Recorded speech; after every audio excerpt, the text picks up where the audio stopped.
Being racist is illegal. No, I agree. The second Hokage should be in that shit, bro. He should be in jail, bro. He should be in jail, bro. That nigga's a racist, bro. I wish we could put our racists in jail, but I mean, we can. So I wouldn't say. So here's why I say he's a racist. Yes, but he was also in a position of power. While I don't have the proof, I guarantee you that he did put some rules in place or some systems in place that negatively affected the Uchiha clan. Off that, there's a case there at least. There's at least a case there. Oh wow. Okay, bro. Oh yeah, we can press charges at least. Yeah. We can at least press some charges. I mean, we could go to. He might have a good lawyer. He's definitely gonna settle out of court. But definitely settling them shit. We could get a case for this nigga. He not paying nothing out of court, bro. No charges. What you talking about? No evidence on this case. Y'all niggas go get mad in the house, bro. We not paying nothing. We off this case, bro. That's over with. Wow. You better go get some money out of Hashirama, because TOBIRAMA not going, bro. Them going out, judges paid off. He got them niggas. Everybody paid off. Oh, yeah. We doing it in the Clover. Case is being held charged.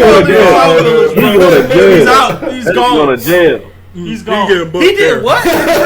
First right Kage in that bitch. What he do? They gonna look in that nigga eyes and be like, yeah, he did that. You know how black people be? Black people don't know nothing about the case. Be like, yeah, he did that 100%. He ain't getting off. We must pay homage to him.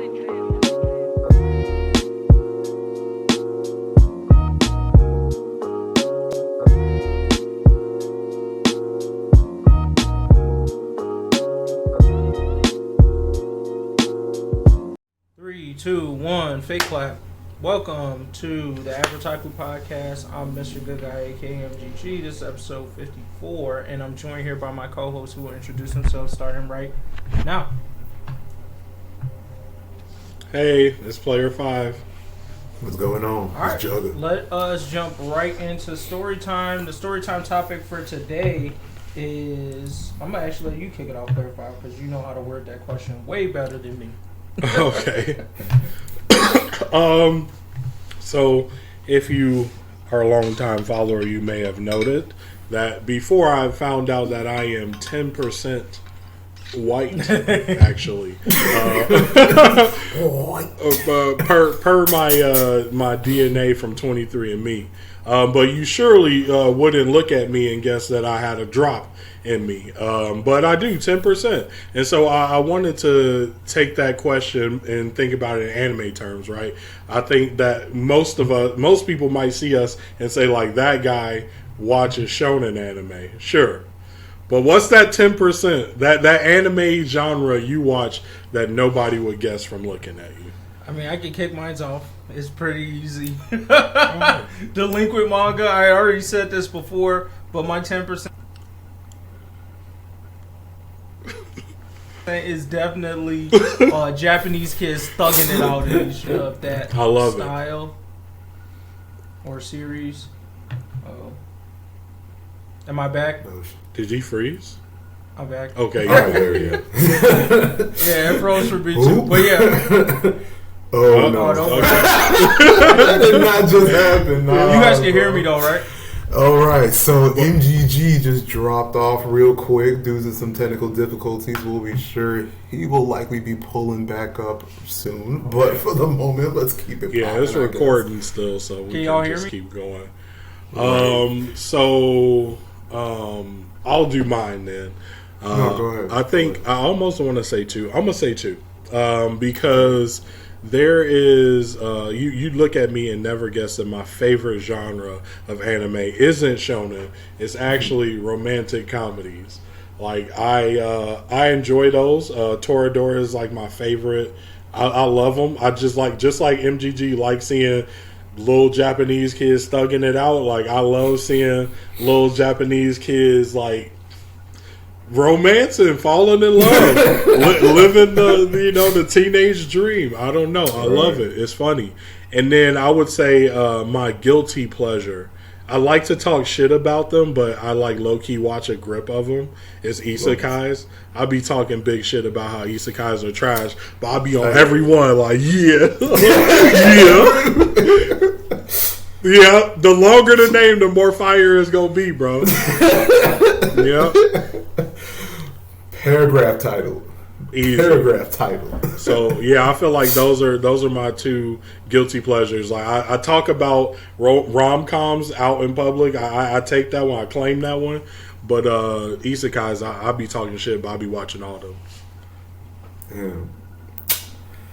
MGGU kind of got interrupted when you unfortunately dropped off. Do you want to finish your thought real quick, or?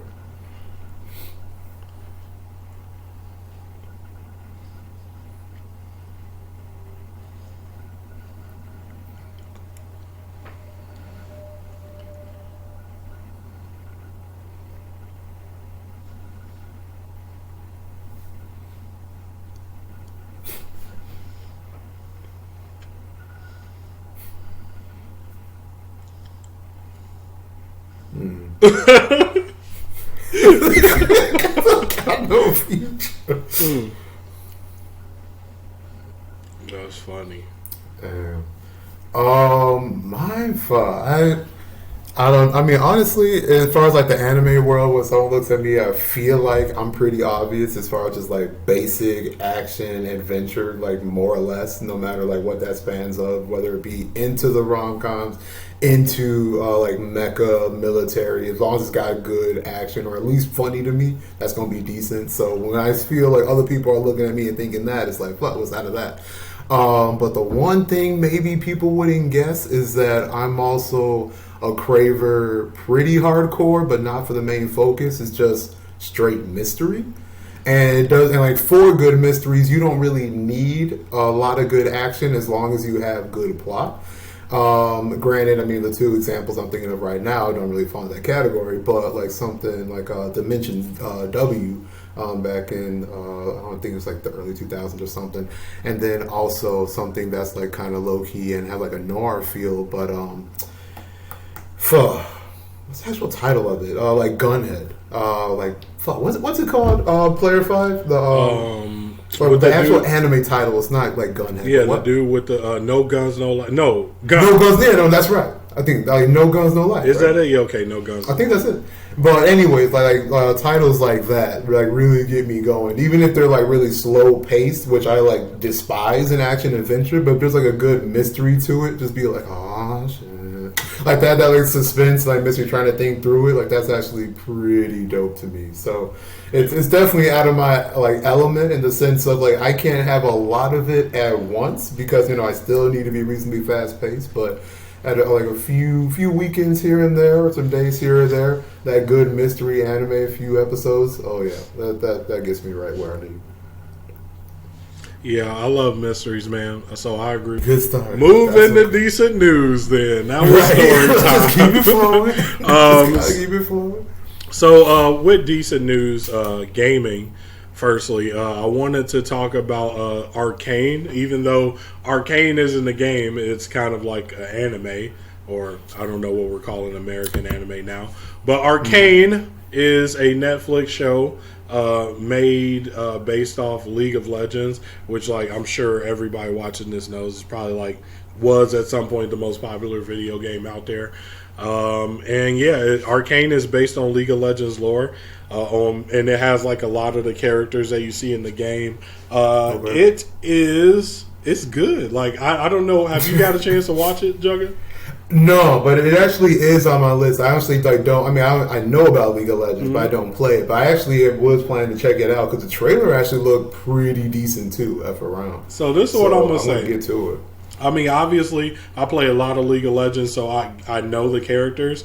I feel like I know some of the surprises that'll happen, right? Because there are some characters that are like physically deformed or like have something about them. So I'm like, oh, I know something has to happen, Whereas I feel like I would actually enjoy this show more if I didn't know anything about League of Legends.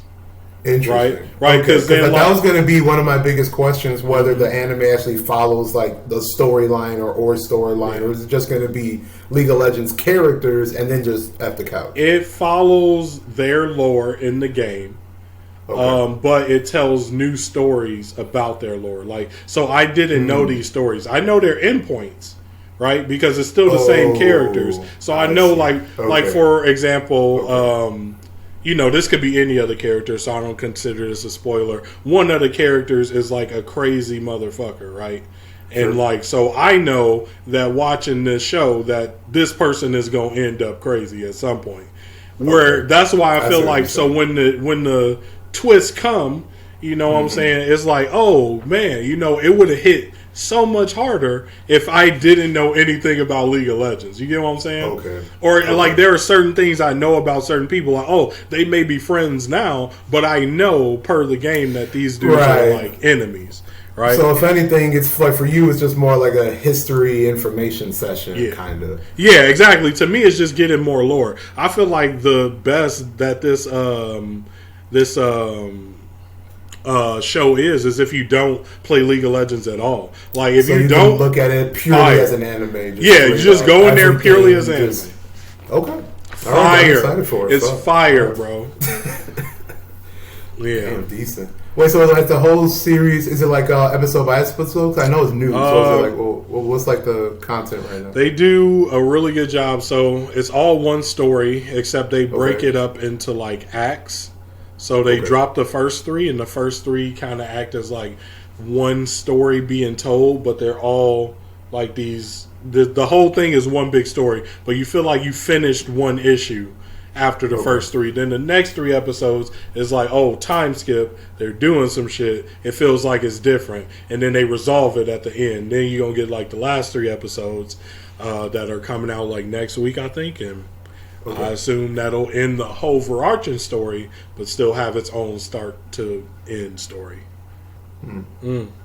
Well, I mean, you know, there's Arcane, and then I'll give you another one to watch, and for the people out there too, Kid Cosmic. Check that out. Well, Netflix, right? Yeah, I think I might have seen the trailer for it. It's like a cartoon, I would say kid show for sure. About this kid who gets these magic rings, and it's pretty funny. If you like Steven Universe, I would say it's a solid. I can't watch Steven Universe anymore, so I'll watch this show. Interesting. If you didn't like Steven Universe, I don't think you'll like it. Yeah. So it does have like some pretty hardcore topics that they lean on in the background. The topics get pretty hardcore while still being like a fun kid show. All right.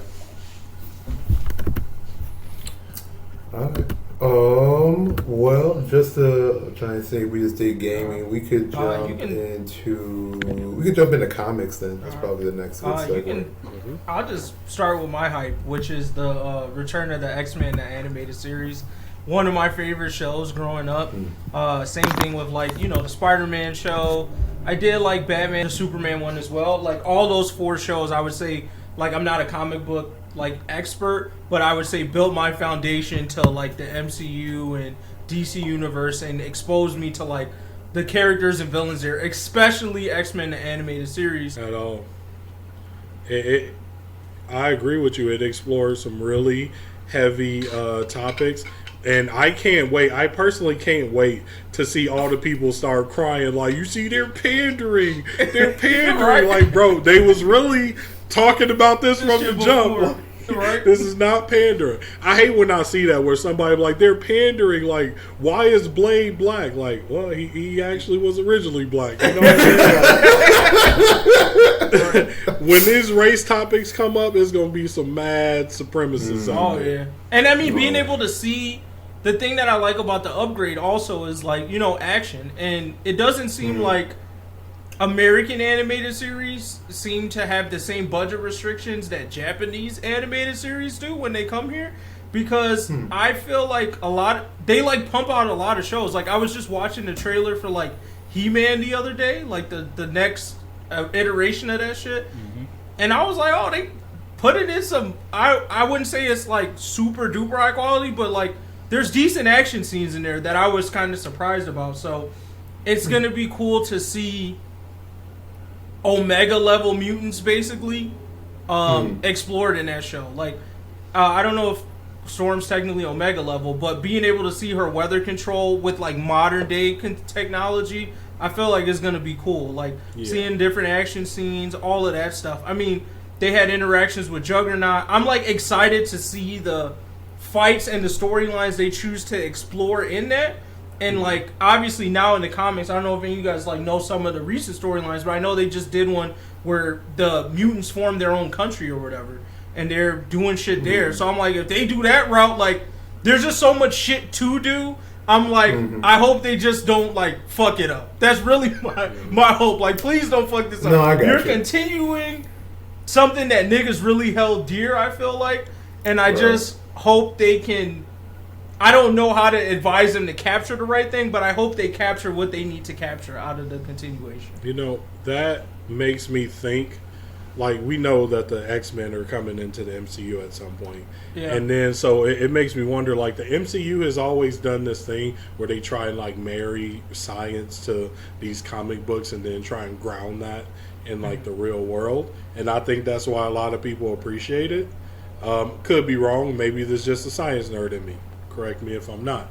But I wonder, like, how deep they'll go. Just like you were saying, like, how deep will they go in the MCU when they come to this? Because, honestly, I fear less for the comic or the cartoon deviating from this path than I do the live-action version. Because the live-action version going to bring in the billions, right? Right. That's their big hitter that they going to try and mold to fit corporate demands. And I wonder, you know, what that's going to look like. No, that's true.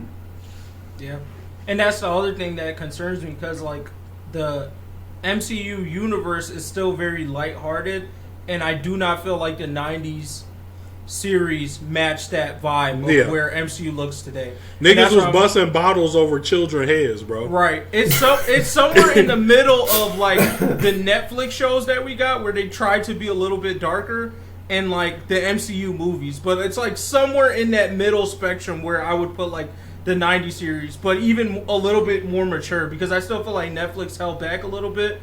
But like I said, it wasn't like I watched that show and felt like it was R-rated, but it definitely wasn't just targeted at kids like me, if that makes sense. And I think we all got that from watching it. So it's just like, now that we're adults, please don't try to like understand who your target audience is, and it is not the new generation of kids. It's us. It's like the niggas who watched the show before and is watching it now. So let that show continue to grow with us. You can explore mature topics. Like, you can fucking chop Wolverine's head off. Like, nobody's gonna trip off seeing that. Like, you know what I mean? I just hope they allow it to go in that direction now that we're all older. Because back when we were kids, it was there, but like, we were kids, so we didn't care that much about how gory it got. But now that we're adults, it's like, you can just say it, bro. Like, if niggas are gay, you can just say it. If they're lesbian, you can just say it. If somebody's, like, treating somebody bad because of their race, you could just say it. You don't have to, like, you know, hide it the way they kind of do when it's more geared towards kids. Right. So, I mean, it's to me, it's pretty much like that they're playing on the nostalgia. Everyone who's pretty much saw the announcement / waiting for it's hyped. They already got the audience pretty much in the bag. It's pretty much now, are they going to lose it or are they going to live up to said hype? Right. So it's going to be a wait and see. But again, we hopeful. I'm ready for it. Please live up to the hype. Because that would be the one thing that gets my Disney Plus open. Because right now it only gets open for like the occasional movie here and there. I need this would be something that I'm like, well, I like. When the TV shows dropped, I was having that open week to week. This to me is going to be what keeps me on Disney Plus. Oh, true. I mean, with all like the build up of shows and now like the consistent bangers Disney Plus been dropping, I now got to consider a subscription too. Right. I mean, just to straight up catch up, to be real. Yeah. But if they keep it going, that'd be mad legit. So I can actually give worth to all the 20-something subscriptions I already have or whatever. But anyways, hey, we'll see. Yeah. Player 5 looked like dropped off real quick. Oh no, is he still here? Yeah, I started sneezing. You feel me? And I couldn't stop sneezing. The maladies hitting you, my guy? Yeah, they hitting me. All these damn plants falling off these trees, man. Getting me. But anyways, I just wanted to. Well, I mean, as we at least all seen, I think like a few days ago, the teaser trailers for the next Marvel series pretty much are going to be starting. Let's see, we got She-Hulk, Moon Knight, and Ms. Marvel, and I feel like they did one more. Now that I'm saying it out loud. But in any case, I know for sure She-Hulk, Moon Knight, and Ms. Marvel. I checked them out, but I personally don't know enough as far as like the comic worlds, at least for these specific heroes, to know much. As far as like minus the basics and what we just been seeing on social media in general. I believe Moon Knight low-key might be a favorite. I didn't realize how popular it was, so I've been like checking out the community. But I wanted to almost like put it in your guys's, or maybe even just Player 5's court, as far as to like talk about his thoughts on like the heroes in general / like the teaser trailers. Wait 1 second before you do it. I just wanted to shout out Inquisitive Mug. He reminded me of what the third show was. Wolverine and the X-Men was the other one. Yeah, that was fire. Right. Yeah. Right. That was fire though. Shout out to you. Thanks for that, because I totally forgot about it, but I knew there was something else. No, I recall that. All right, my man. Go ahead. I was gonna say, I feel like these shows are where we starting to get into like the C tier of like Marvel's people. Is like, yeah, your average person is not gonna know shit about these guys. Your average like nerd adjacent person might know of their names or something like that. But then like people who are like, yo, these are my favorite, like that's obscure. That's an obscure favorite. That's some like, bullshit. Yeah. I mean, like, don't get me wrong. There's some niggas out there that's their thing. You feel me? So would you put Shang-Chi in that group as well, or Shang-Chi lower than them niggas? Because if any nigga ever came out and was like, bro, Shang-Chi was my favorite, Cap. Like, Cap, don't nobody know about him like that, boy. But like, if somebody says She-Hulk or Moon Knight or Ms. Marvel were their favorite, I'd have been like, okay, I guess, like, sure.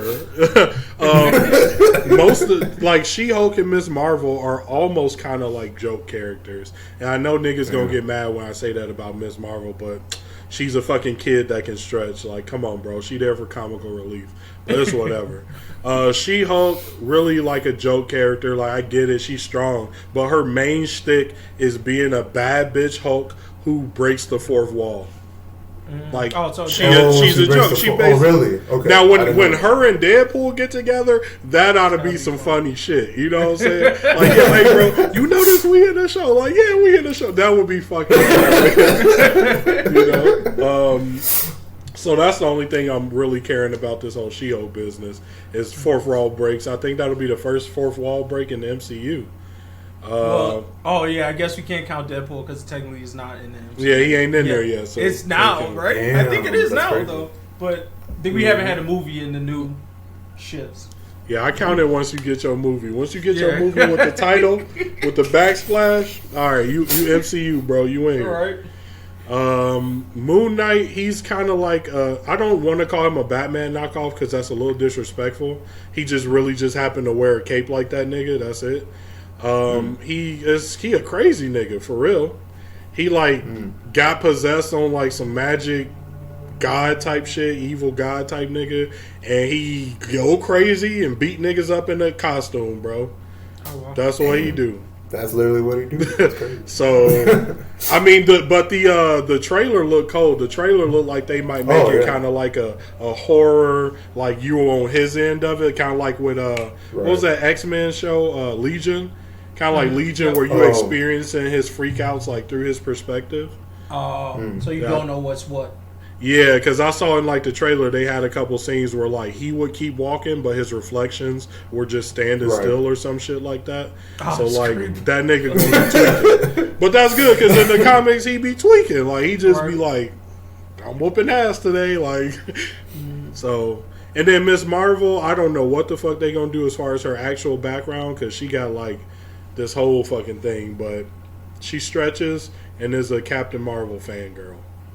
If that doesn't scream joke character to me, I don't know what is.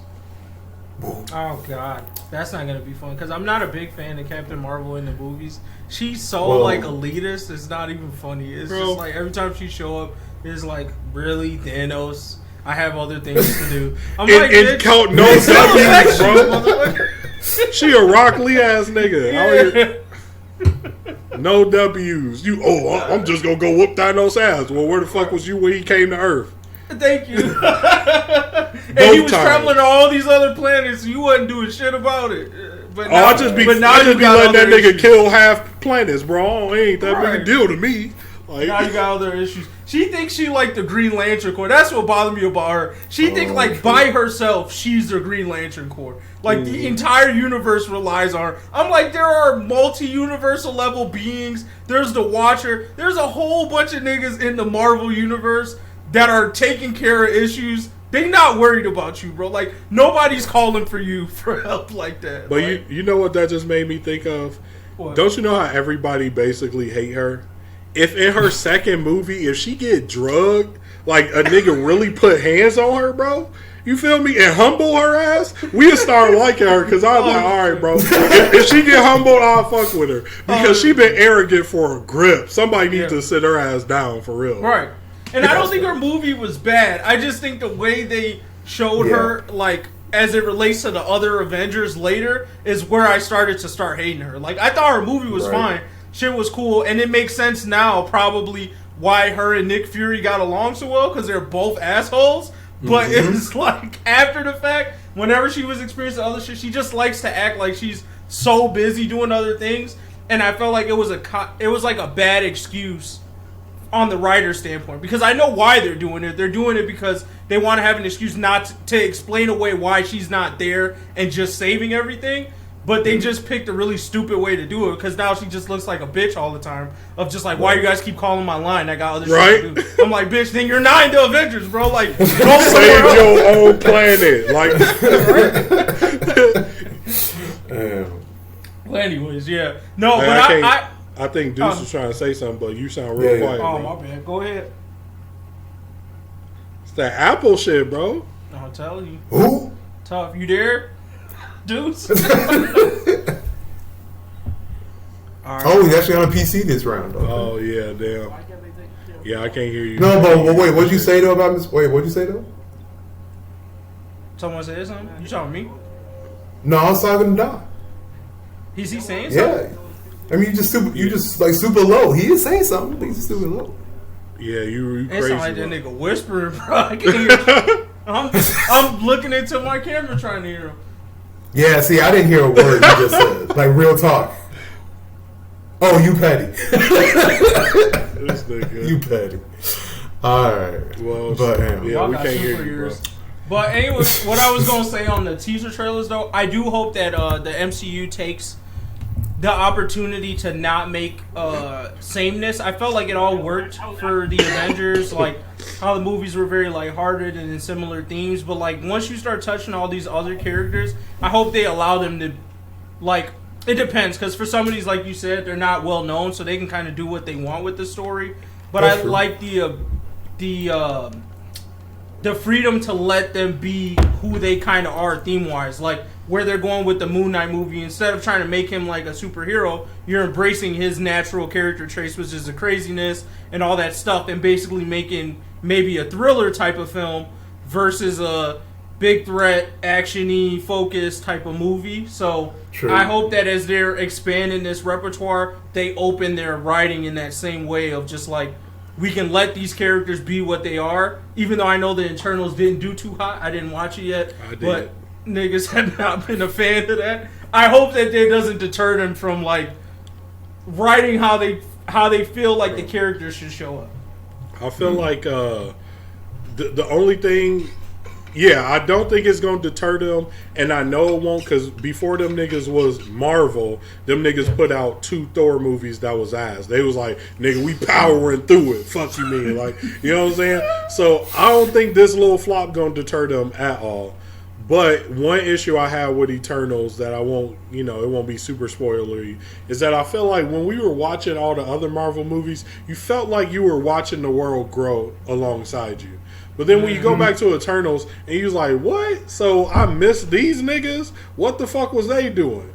We had some dumbass reason for why we was scratching our ass, like, you know what I'm saying? Like, it is just like, damn, it make it feel like, oh, so basically everything that I just watched and thought I was growing with or seeing unfold was like, nah, you weren't really there for the shit. We got shit in the back.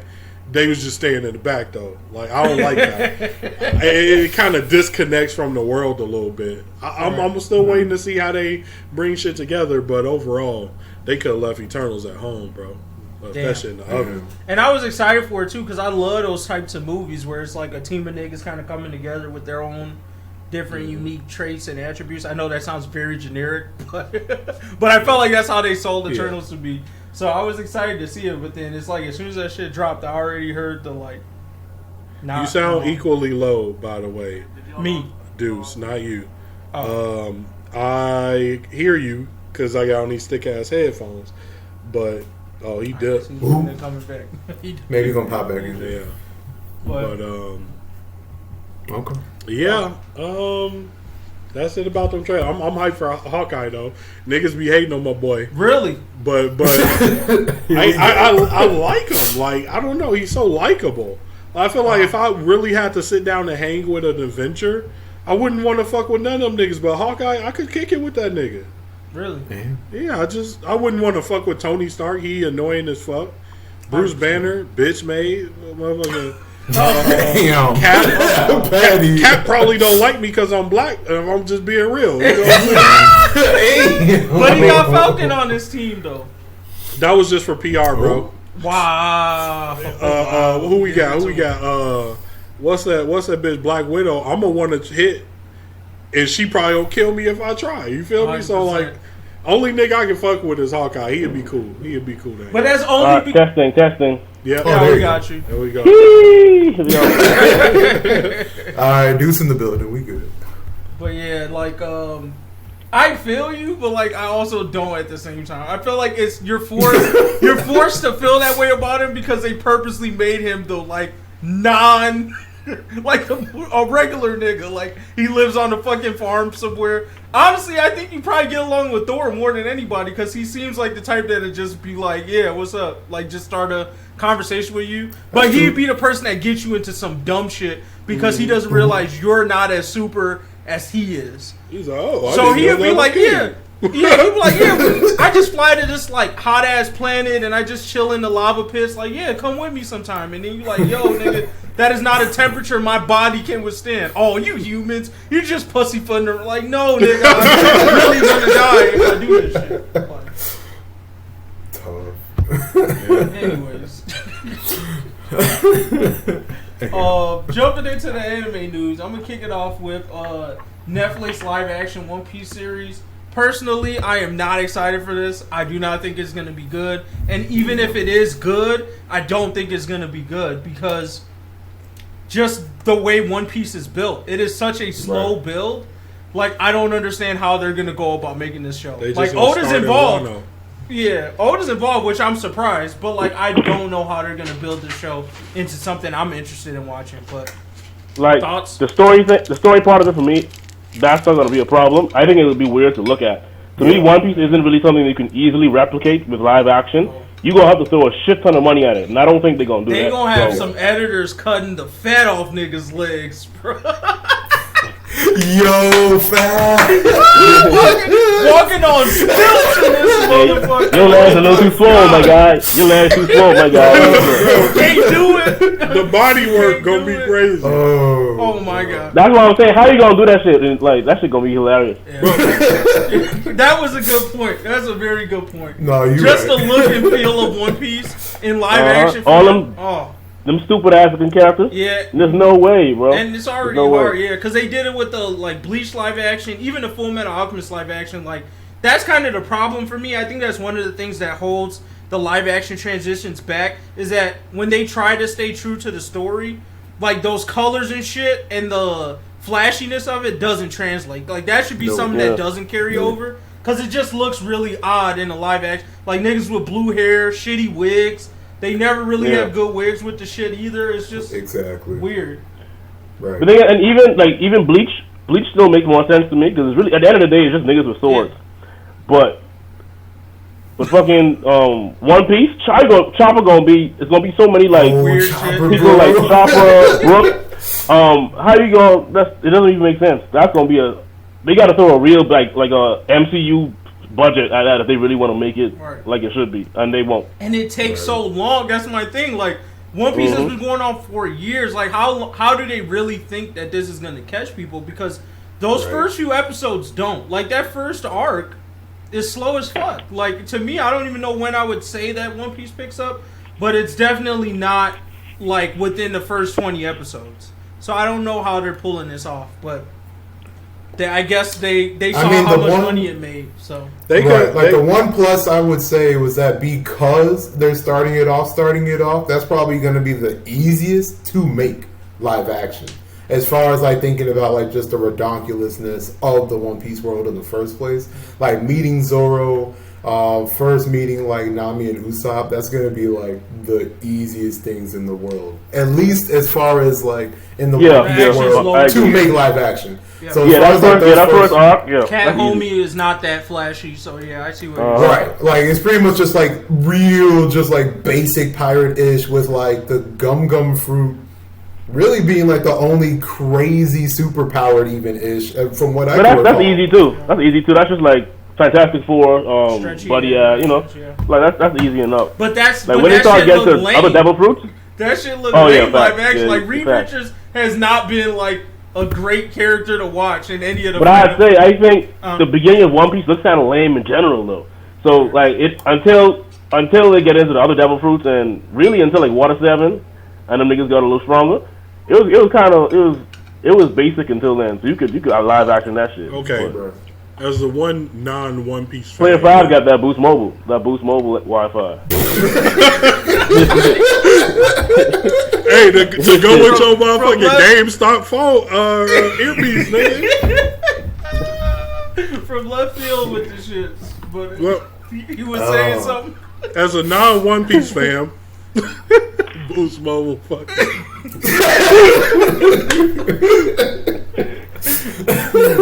had that one charged up. That was too good.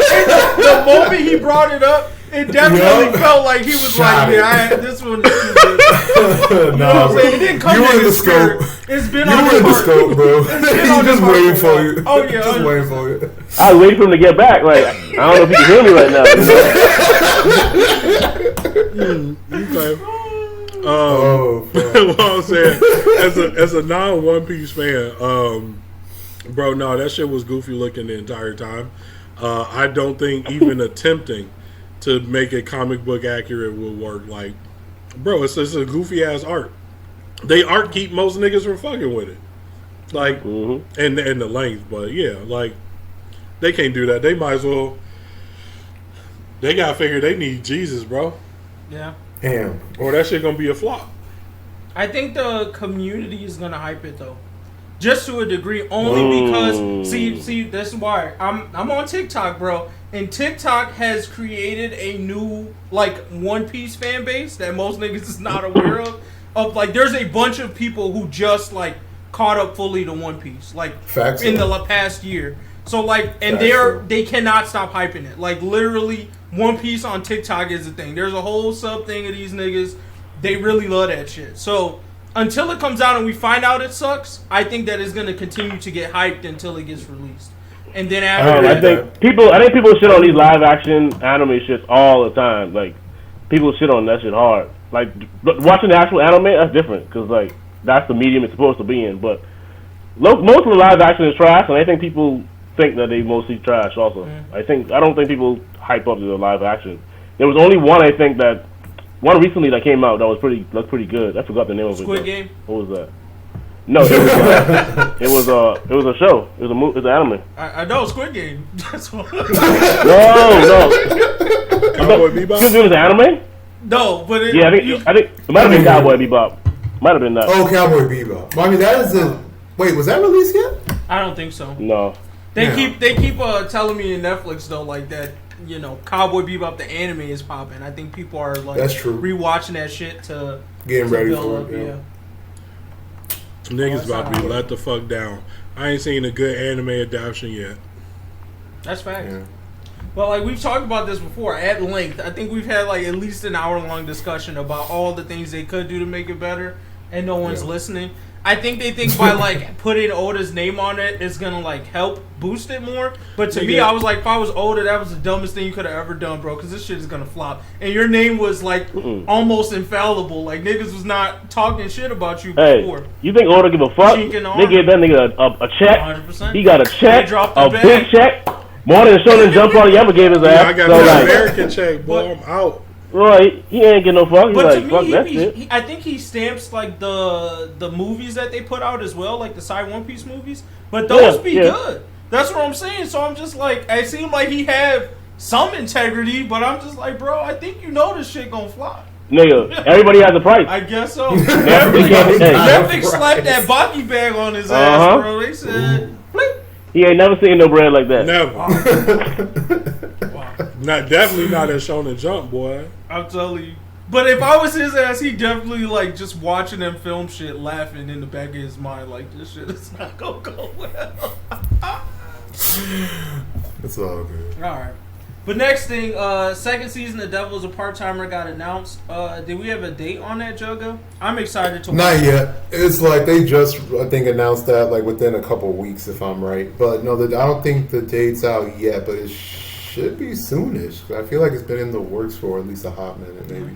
In any case, I'm excited for it. And it also seemed, I mean, there's other anime that I feel like are starting to get second seasons from back in the day. Like, not all of which that I'm familiar with. But like, long story short, I think animators are finally looking back. You know what I mean? As far as to like in anime that only got the one season, people were hot about it, and they're actually starting to like weed through them and actually start picking some for second seasons, etc. So I mean, maybe starting next year into like the next couple of years, they really will just start grabbing anime from the bags. Yeah. So I'm excited. Hopefully, it's not the first one too. I'm excited. It should be decent. I'm excited for it. It's long overdue. I think if they're pulling shit from the back, they definitely need to get Blood Lad finished. Because I really enjoyed the fuck out of Blood Lad. They need to finish that, and they need to finish Maggie. Those two are like some shits that they definitely been bullshitting on. That like had, Blood Lad, I'll give it to them. It was like maybe it didn't have a big fan base, but it did go to Toonami. So I feel like that is some evidence that niggas fucked with it. But Maggie definitely had like a fan base big enough that I'm surprised why they did not continue that shit. And they didn't finish Maggie? Huh? They never finished. Nah. They subsectioned as far as getting Sinbad in the mix, and like people love Sinbad. And I think they finished that side story up. Like I think Sinbad no Boku got like to completion, but like regular Maggie, no, they never ended that story. Maggie ended though, right? Like, the manga ended, but the anime, I don't even know if they finished it. The anime stopped like before shit got really real. Like it was before we found out all the things about Sinbad and all this other shit. It stopped. Hey, that nigga Sinbad was different though. Yeah. But yeah, I'm hyped for it. Did you want to talk about the Alice in Borderland Squid Game stuff? Yeah. And then like, just to keep it like just straight anime real quick. I'm pretty sure the community already know this, but the next JoJo branch is going to be released now very soon on December 1st. So here we go. I mean, they said, I don't think 12 eps is like the whole season, obviously, but on December 1st, they are releasing the first 12 episodes straight up. So you can expect like memes, gifs, etc., whatever, that the community is going to be popping on December 1st, guaranteed. I'm definitely gonna watch it. It is the one. So I've read like half of part 5, and then I watched the anime. This one, I know how it ends, but I never read any of it, and I know a little bit about the characters, so I'm actually kind of going in a little blind to this one. So I'm excited to like get through it. Plus, it's a girl as the protagonist. She's in prison. I think it's gonna be interesting. It's your typical JoJo shit. The real question is what happens after this, because after this season is where the story I wouldn't say drastically changed, but like it gets like multi-dimensional type shit. If is the best way for me to describe it without spoiling too much. So I don't know how it's going to keep the fan base past that one. So it's like that next stage from the whole Hamon to stands, and now the next thing is going to be like the multi-dimensional stuff. Something totally different. Yeah, is the best way to describe it. It's not what has been going on. Damn. Well, get ready for it. It's going to happen soon, right after Thanksgiving. That's around. And then last, as far as the season 2 announcements for the Netflix shows, Alice in Borderland and Squid Game got a second season announced also. So, yeah. I mean, like, I don't got to say much about Squid Game since we already know it. They didn't announce when the season 2 will be announced, but it's going to be coming. And then Alice in Borderland, which I try to hype up. People don't want to listen sometimes. But in any case, I believe that was based off of a manga, and that second season is going to be released December of next year. That's like December 2022. But that's going to be hot. I mean, season 1, I really liked Alice in Borderland. Yeah. Pretty much like straight up death game feel. Dope. And like the plot itself looks it's pretty interesting as far as like, you know, going into not just a death game, but as far as the mystery, as far as to how it's being operated is very interesting, at least to me. So I'm calling it now. Squid Game is going to get destroyed by Netflix. Like I can see them trying to push like 5 seasons out of that show, personally, because based off the numbers that the first season did, they're not letting it go. Like they're trying to get it to like Bridgerton. All these shows that are like trying to go on for like multiple seasons, like your go-to type of Netflix shows. I think they're gonna try and push Squid Game in that direction, which to me is gonna kill it because it's gonna get like how many? It's like Saw. Yeah. How much of this can we really do? Like he's gonna figure out some other shit in the second season, but probably by the third season, fourth season, niggas gonna be like. They're just making shit. They're pulling shit out their ass to keep it going. You know. I give them 3 seasons. 1 season to do each role. 1 season as the player, the guard, and then one of the boss guys. After that, there's nothing else you can do for me right now. You know. Right. Now, if one of them seasons, they could get me for a 4th if they do American like Squid Games America, and then I get to see niggas playing tag. You know what I'm saying? Okay, all right. They might get me on that one, but I ain't going past 4. But see, my thing about American Squid Game is like what I liked about their Squid Game is it was a little bit cool. Some of the child games they had, like especially the one with the sugar candy. Ours are very like you either got the skills to do that shit or not. Like imagine a nigga's like, do you come out, the doors open, and you see 2 motherfucking guards with the double dutch, bro? Like nigga, I'm done, bro. Like I'm dead. Like hopscotch, like our kid games are so like you get it or you don't. That is like as soon as you walked out, you already know if you're dead today or like you won this game. It's either or. Like, and one thing you know for sure, a black person gonna probably win American Squid Game. Like, ain't no way white folks double dutching tag niggas gonna win that shit too. Right. Hands up, 7-Up is killing niggas, bro. Hands up, 7-Up as a grown man, tough. I remember my last game of Hands Up, 7-Up in my life. I wore the swishy pants to school, bro. So they heard me swishing past as soon as man, bro. I was so upset, bro. Like, don't give me a chance to play Hands Up, 7-Up in Squid Game. I'm killing niggas. Oh my god. Oh fuck, that'd be dope though. Not gonna lie. All right, so that's wood chips. All right, so that's it for decent news. Jump into the anime segment. First question, man. What anime characters should be locked up, thrown under the jail? So this spawned from like a question I asked on social media about like what anime characters they think should be locked up. One of the ones that obviously came to mind, but go ahead, my bad. I gotta say this nigga need jail time right now. I don't know how many niggas been watching Jobless Reincarnation. Yeah, I have now started the second half. I'm caught up to the dubbed. I haven't watched sub, but the moral of the story is that man a whole 30-some-year-old nigga. Oh yeah. Out here trying to bag whole little girls, bro. Booking. But they put him in the right family because his dad was a grimy nigga, bro. I would say they should drag his dad in there right behind him, low key, because that nigga definitely was out there just slinging his dick to anyone, bro. Hear me out, bro. Every woman he met, basically. Hey, that's his daddy was a player. You feel me? 100%. That don't mean that he was out here, courting minors, my nigga. That's all I gotta say. That's fair. But it was a little bit Me Too-ish with the whole maid situation. Mm-hmm. They tried to sell it where it was like, the maid was interested, but in my mind, that was very Me Too-ish to me. I'm like, she worked for y'all. What you mean? Did you watch that shit sub? No, I watched the dub. I'm with you. Like I'm only watching the dubbed episodes because me and my wife both like the show. I mean, so yeah, I get from the sense that he had power over her, so we would rule that. But like, she seduced him in her mental head. She seduced him. That's what I said. I said they sold it, so it was like kind of fair accountability. Yeah. But in reality, I'm like, I don't know, bro. He'd have got the book in 2021. You fair. I would have been in jail, boy. 100%. The obvious one, I'm just gonna throw it out there, but it's not necessarily mine. Is Show Tucker. I was about to lock that nigga up. We all know why. That's easy. The second one that we already talked about on this podcast, but we need to go more in depth on, is motherfucking Orochimaru, bro. Like, that nigga murdered a bunch of people, and we just, like, I mean, we might as well say Sasuke, too. I mean, that could be another topic. Really?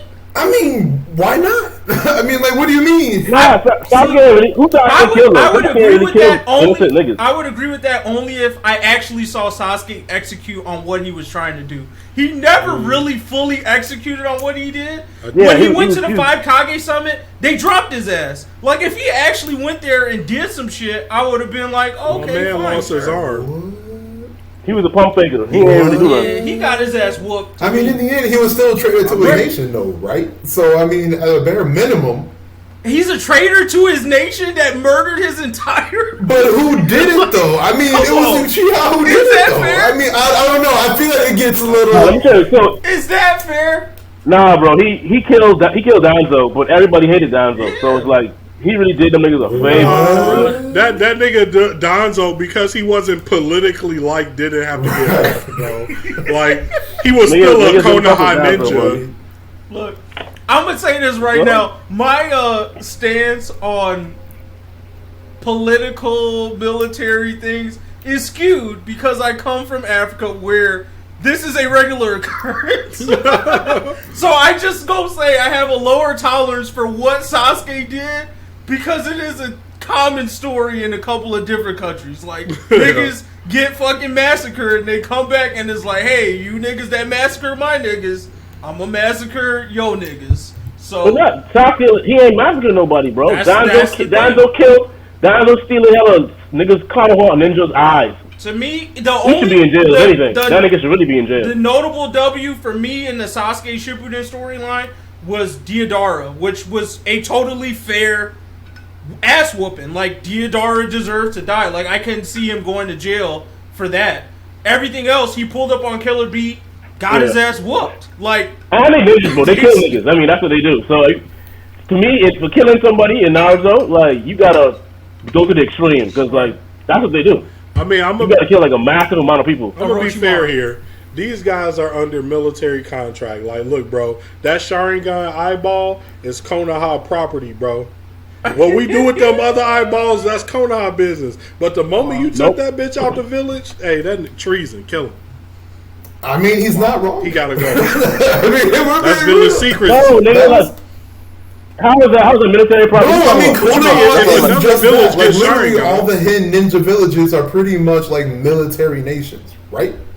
Because they're all under contract as far as like their respective lands, land of fire, water, etc. Nigga, organ trafficking, nigga. Like that's a crime regardless. I mean, that nigga took out a biological weapon. All right. So here's my difference between the Sasuke and Orochimaru. Not only did Orochimaru fuck up people within his village, but then he went to a whole nother village.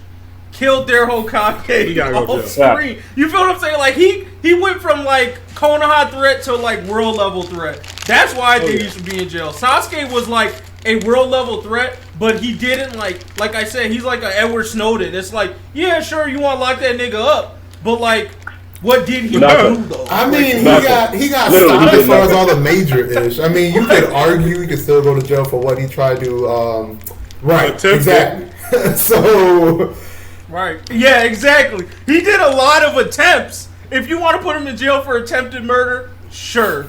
But like actual murder, I can't put niggas in jail for attempted murder in Naruto, bro. Like that's their job. Like they be training. I almost feel like they were training. That's not fair. I feel like they get a little debatable, but at the very, I feel like at the very least though, for the attempt, he still tried to more or less body everybody at like the very end of Naruto in general, right? Because if Naruto didn't win, that was GG, based on what Sasuke was doing. So I don't know. I feel like from my side, I'll settle on Sasuke can get a trial. That's it. That's about as far as I go. Like you can maybe give him a house arrest. You know what I'm saying? Like probation. But he can teleport too, though, so that shit don't even matter. Right. I would like to send Julius Novachrono for reckless endangerment, playing with niggas' lives, and overall failing to do his motherfucking job. Julius Novachrono needs to be in jail and removed from the seat of Wizard King. Man, he said the village, bro. Even where we stand today is even more justification. The shittiest, newest team single-handedly took down the biggest threat, and you did nothing. Like literally like Asta took out the big bad you were supposed to fight. Like literally nothing. I 100% agree. Lock that nigga up. Impeach. Damn. I mean, I can't say I don't like it, but I can't really say nothing right now. So it's like, yikes. All right, fuck. Does Hisoka go to jail off the attempt? Cause we don't have confirmed bodies from this nigga. Free my nigga Hisoka. But like he beat that case. I don't know, bro. It's like he beat that case. He right though. Like you ain't got no proof. You ain't got no DNA.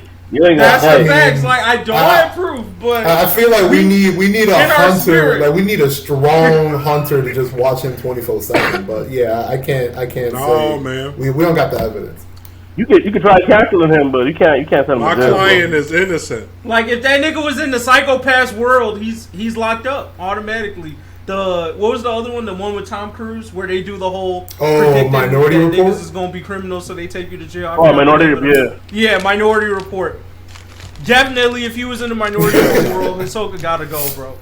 His mind is locking him up for sure. But until that time, my nigga beat that case. That nigga is free. Free my nigga Hisoka. He ain't do shit to them kids. Wow. He just wanted to get stronger. He wanted to reach their full potential, bro. That's really it. He really an educator. We should be awarding him. Right. That's true though. They would have got marked on that tournament if Hisoka was on that floor to tell them, nope, you niggas ain't ready. It would have been a wrap for them. And when he was all behind them and shit on that volleyball tournament, that wasn't to get no free fills. That was to protect them niggas so it in that volleyball both, tournament. But okay. Mm-hmm. He's going to ignore it. All right. Nope. My nigga beat that case. Damn. What about Killua's parents? Can we jail time? What? No, I'm sorry. I can't exactly agree. In Hunter, we talking about worlds, right? If we want to bring up the Naruto. Did you see how he whooped that nigga? Oh, I forgot about Luffy. Luffy's locked up. I pause. No. Fuck that. Rewind to how that nigga beat Killua for running away. He beat that nigga like he was a slave that ran away. Killua did. Killua ate that shit. Killed his but mom, if you was a child, think about that though too. So, bro, if you was a child protective service agent and you walked in there and he got this nigga dangling like this and he just beating his ass, that nigga going to jail, bro. He out of here. I'm just saying you need to make like OP assassins like the Zoldyck family. I'm actually gonna let that go. I'm gonna be real, because like that whole family just kind of OP, more or less, to be real. And to make OP mother efforts, you need some intense training. And we could all agree in the shonen verse period, there's a lot of child abuse everywhere. So I mean, like what?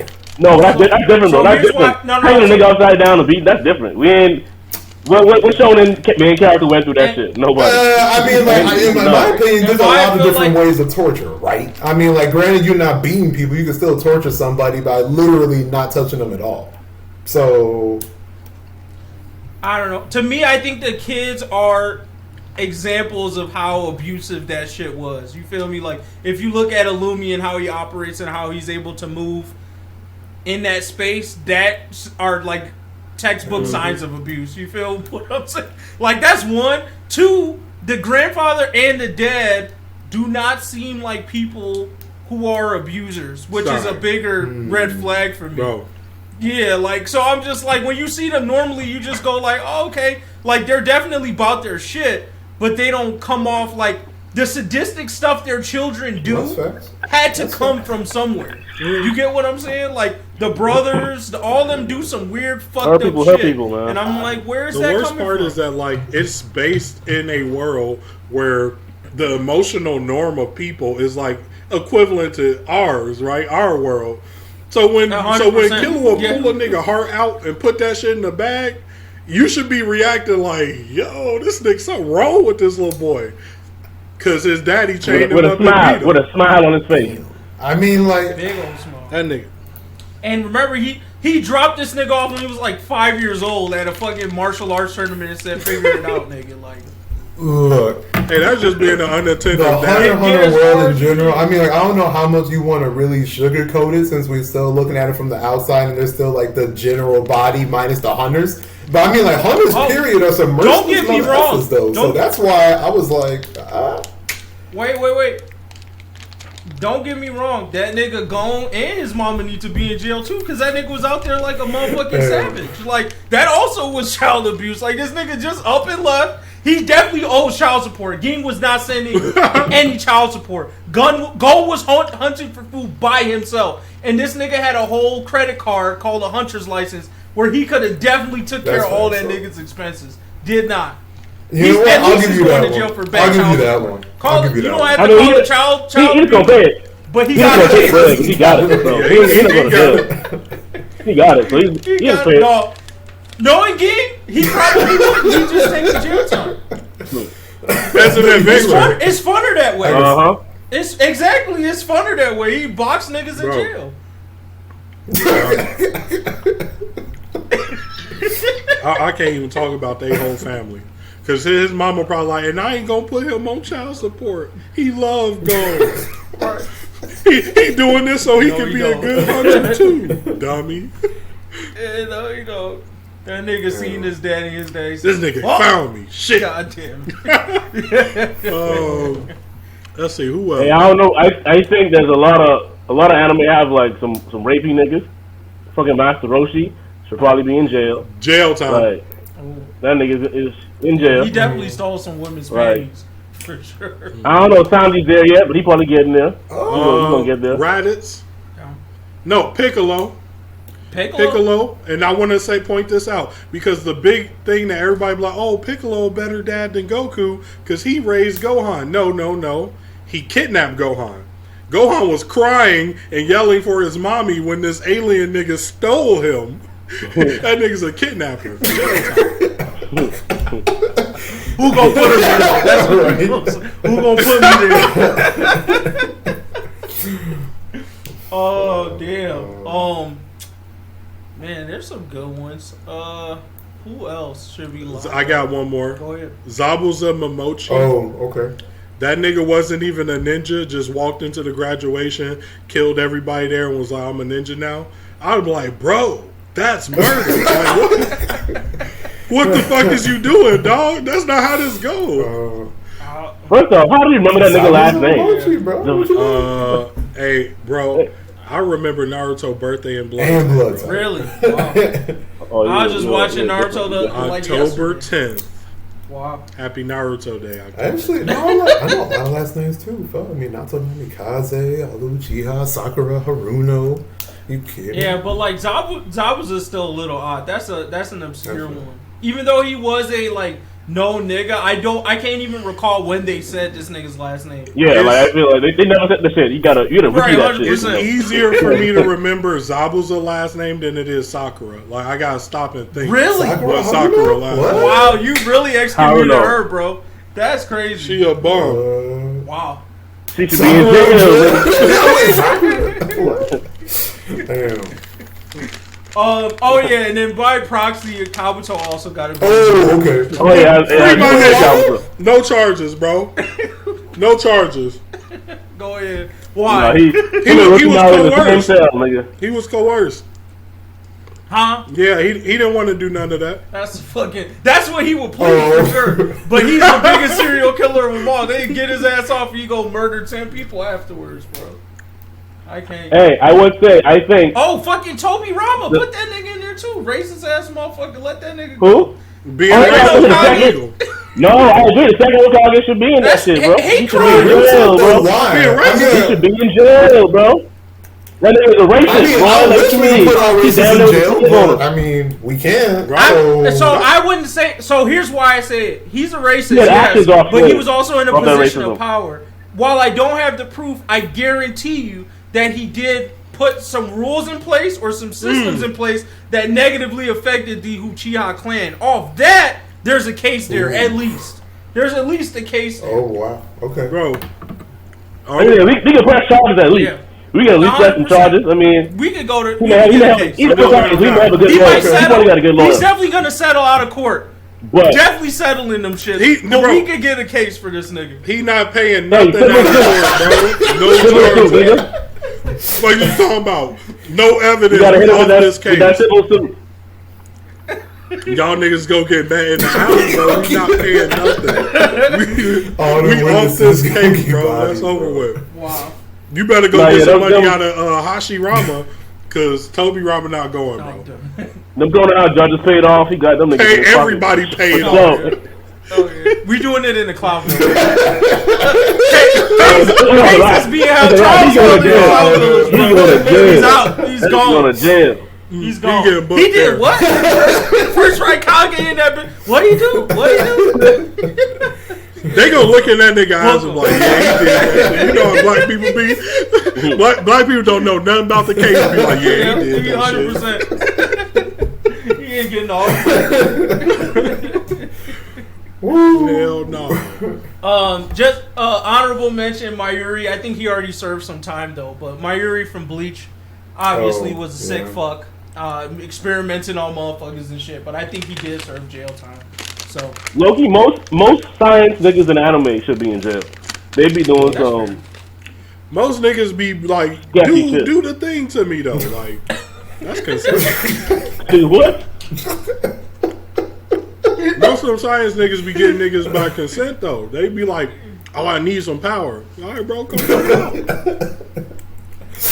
Go check it out. You can't book a nigga for that. Like, yeah. Oh, also, I'm gonna throw out Rimaru from that time I got reincarnated as a slime. I get that it was payback, but what he did to Fall Move definitely deserves jail time, bro. He killed what too, because he brought his niggas back. That's why I feel like he should spend a little bit of time. He brought his niggas back. No. That was war, nigga. They were actively at war. Right. That's different. It didn't look like a war to me. It looked like a one-sided massacre. Hey, it ain't my fault. He is a new nigga. He pulled up. They don't have none. No, I'm saying, Far Move ain't have nukes, bro. Like, how you gonna challenge? That's like saying, let's see, we're a small country. Like, let's see, I don't even know. Venezuela trying to challenge the U.S. What you gonna do? Any country gonna challenge besides China. And then we blow them up. You shouldn't have put your hands up, bro. I'm on you. Why would you do that? That's dumb. You should have known better, bro. You ain't got no nukes. You ain't got that shit. Like, why? Hey, I got one though that I just. They got wake up for a reason. This nigga need to go to jail. I'd have said it before, but this made me remember it.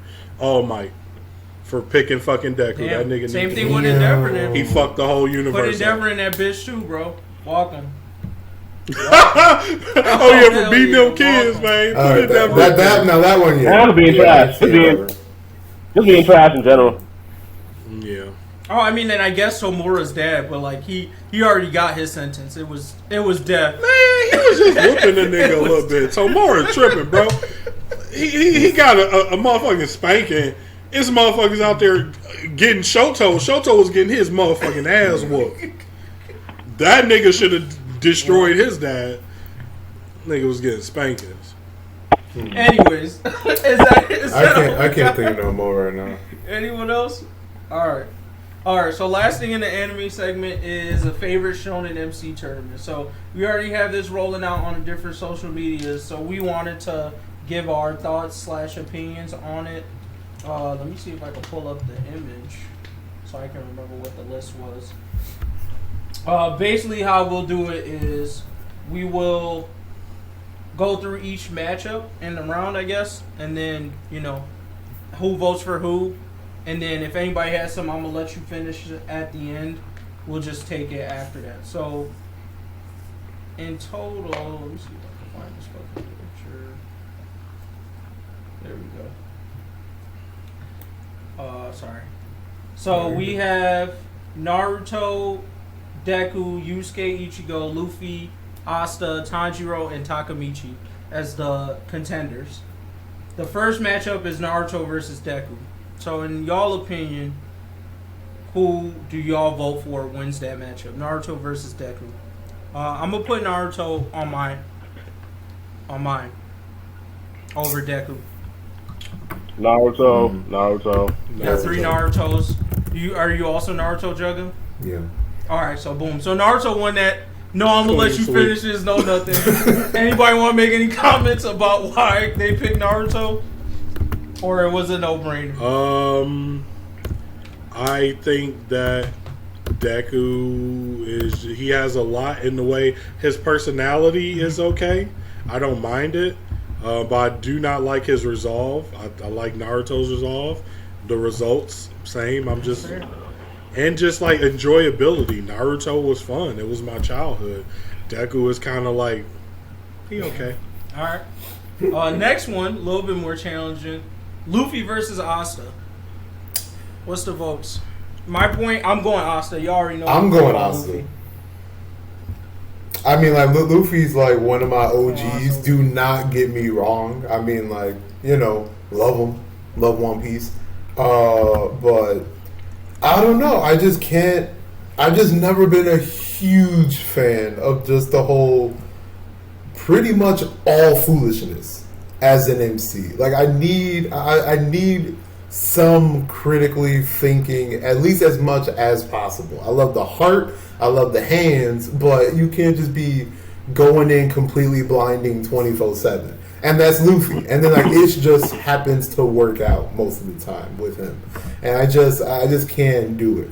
Asta is at least, like, he'd be like, ooh. Like, he has, like, a very good battle sense, and also just not completely foolish, like thinking that everything is actually going to work out. And sometimes he's like, fuck, I might kind of get got. Granted, I might need to do what I need to do and not just be like, let me just try to handle literally everything on my own. If I got to do this with or without a team, F it, I'm going to do this on my own, etc. And also just a straight up hardest worker MC that, at least in my top 3 just right now, period, as far as shonen MCs go in the general. So, also just always been a real one from the jump to me. So, man, I'm going with Luffy for the simple fact I'm Team over here. Wow. All right, player 5. Really should have been versus Luffy for real. It is Clover now. You're right. That's actually hindsight. Yeah, I want to go. Really? Yeah, I was surprised. I thought you were going to go Asta. And I don't even watch it like that, but from what I watched and what I've kept up with, to me, I don't know. Asta is kind of still in like a learning phase. I've never seen him in a leadership phase, and I feel like we've seen Luffy in every phase. Hell, I didn't even watch all of it, and I still seen Luffy in all those phases in just a little bit. So I'm sure y'all seen him in so much more. And I mean, like, and Asta kind of got it easy. Like, I mean, yeah, we saw him work for it. Like, work for it. But basically, everybody fucking loved the nigga. He always get the power up. I don't think Luffy live in the world where he's just like, hey, today, guess what, nigga? Mr. Yonko, you about to get clapped today. We see that nigga get his ass drugged. And then come back, get drugged again. Then he get the instant power up. What I'm saying is, it's absolutely no development. Like, because literally at that point, real life, that would have been it. That would have been GG. Let me go against the Yonko without the power up. Oh, you dead. The story... You said talking about Shonen here. What I'm trying to say. Like, we rarely see those kind of moments. This nigga, we're 200 chapters in. This nigga is fighting these demons. That's the strongest people in the fucking show. Luffy just out fighting niggas 1,000 chapters in, bro. It's 1,000 chapters to barely fight the strongest niggas. But after Luffy stand is showing. But what I'm gonna say. No, One Piece. What I will counter with the Luffy thing, like I said before, to me personally, Luffy actually doesn't have any character development. The story coddles his behavior. Personally, all he does is, I'm going to run into a situation head first until it figures itself out. And the story coddles that constantly.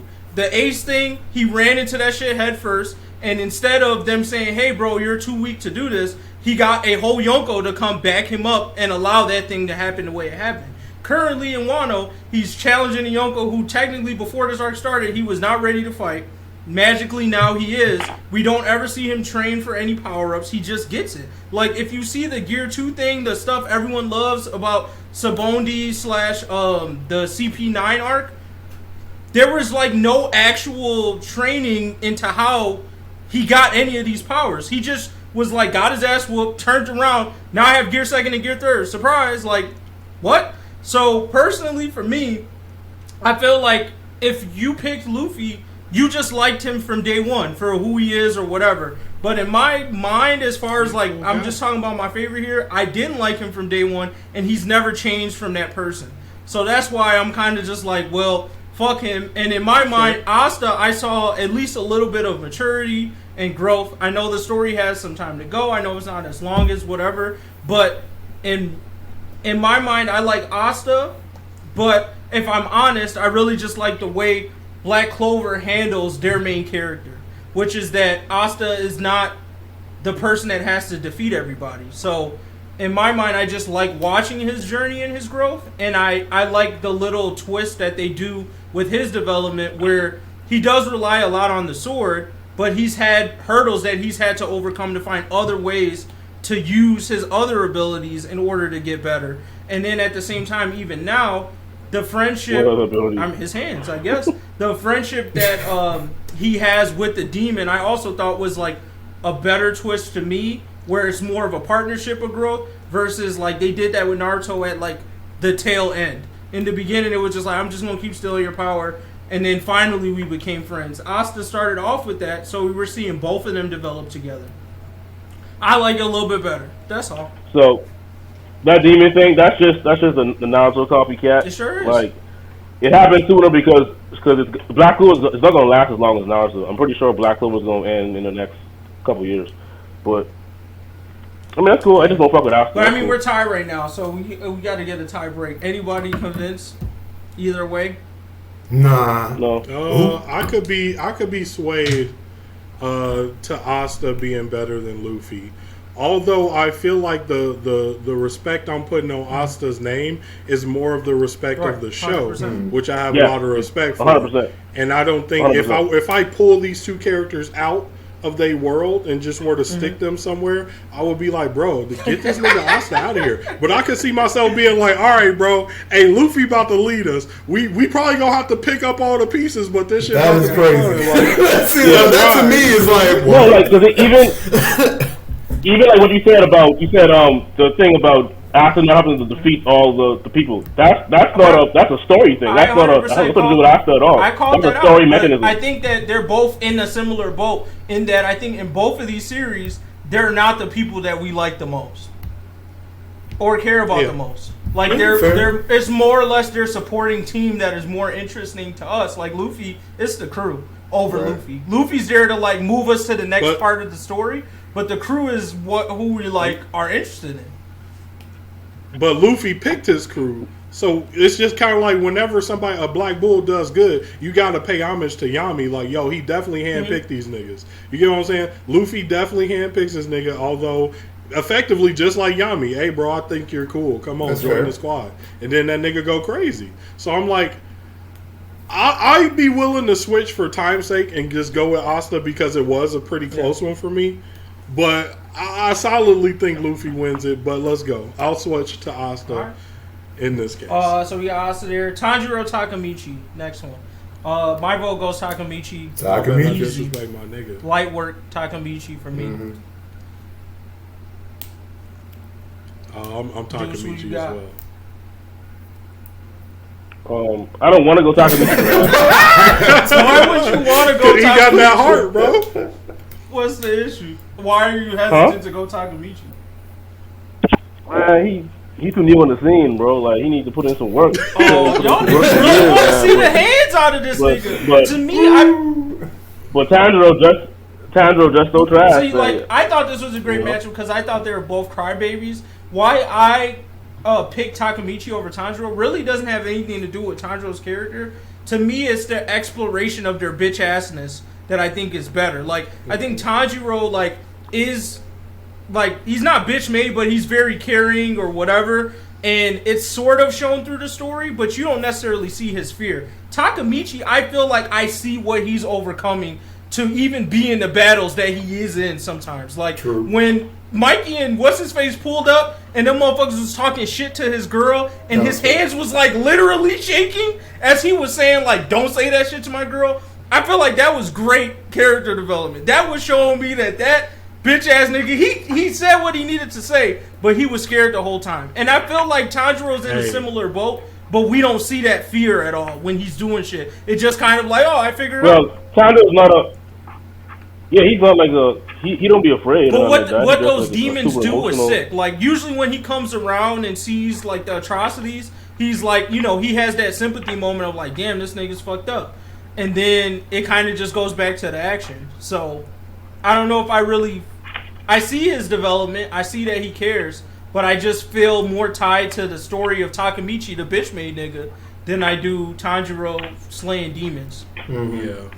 I think the issue is that with Tanjiro's bitch-assedness, he is basically showing empathy. Like, yo, bro, I really feel what you going through. Like, this is fucked up. I'm sorry your life had to be this way. But he doesn't use that to push through it and be like, you know what, instead of killing you, I'm going to save you like I'm going to save my sister or something like that. That would be like, yo, I got respect for this nigga. Takamichi softness come from him being like, bro, I'm afraid to fight. And we see that nigga say, yo, fuck that. I'm putting my hands up to Mikey, the hardest nigga in the streets, even though I know I'm going to get my ass whooped. And I think that is why we fuck with him more, is he is pushing through his fear.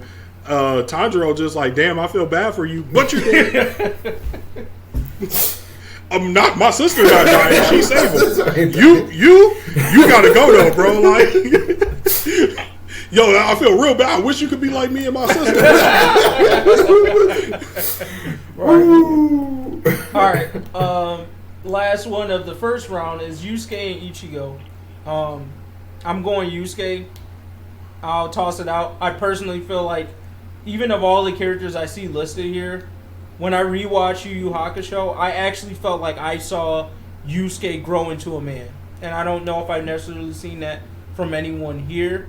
But like, if you watch him from the beginning being that dumbass delinquent to where he's at the end, you actually could see a level of maturity there in him. So I don't feel like I ever got that from Ichigo. I think Ichigo just kind of got thrown into shit and was just like, yep, I got to figure it out because I got to figure it out. Before we move forward, on Facebook, we got a message from Nicholas Walker. He said, Tanjiro has bodies. No matter how long Takamichi hit the weight room, he's just going to get folded. Tanjiro fighting niggas that could easily decapitate that man. I'd be nervous all the time, too. I mean, Takamichi's still that nigga. Like you feel me? If Takamichi was in the Demon Slayer world, he would be way weaker than Tanjiro, but still be out there swinging that sword. Like that's just walking around trying to. He's like if you made Mummin Rider the main character, bro. Like facts though, hard for days. He just trying. He ain't gonna never be Sea King, but he gonna ride that bike. Justice Crash, bro. He's an Ichi without the sleep, but he actually still fight though. Right. But yeah. But yeah, you were saying. Yeah, that's MGG? it. I felt like I saw Yusuke grow into a man. Did not feel like I saw much of that from Ichigo. More just like, fuck, I gotta do this shit again. Like I felt like that was every arc for Ichigo. It's like, fuck, I gotta fight these niggas again, bro. Like y'all ain't got nobody. Like, why y'all keep calling me? So. Yeah, I pretty much ditto with MGG. Got to go for Yusuke. I actually just like rewatched a few episodes from Bleach just for like the action hype, and that man Ichigo really kept on. I mean, he's pretty much like a Luffy identical as far as like my reasoning goes. Like no matter what the situation was, he wanted to put hands and start like pretty much all out wars with a force he had no comprehension of what he was dealing with.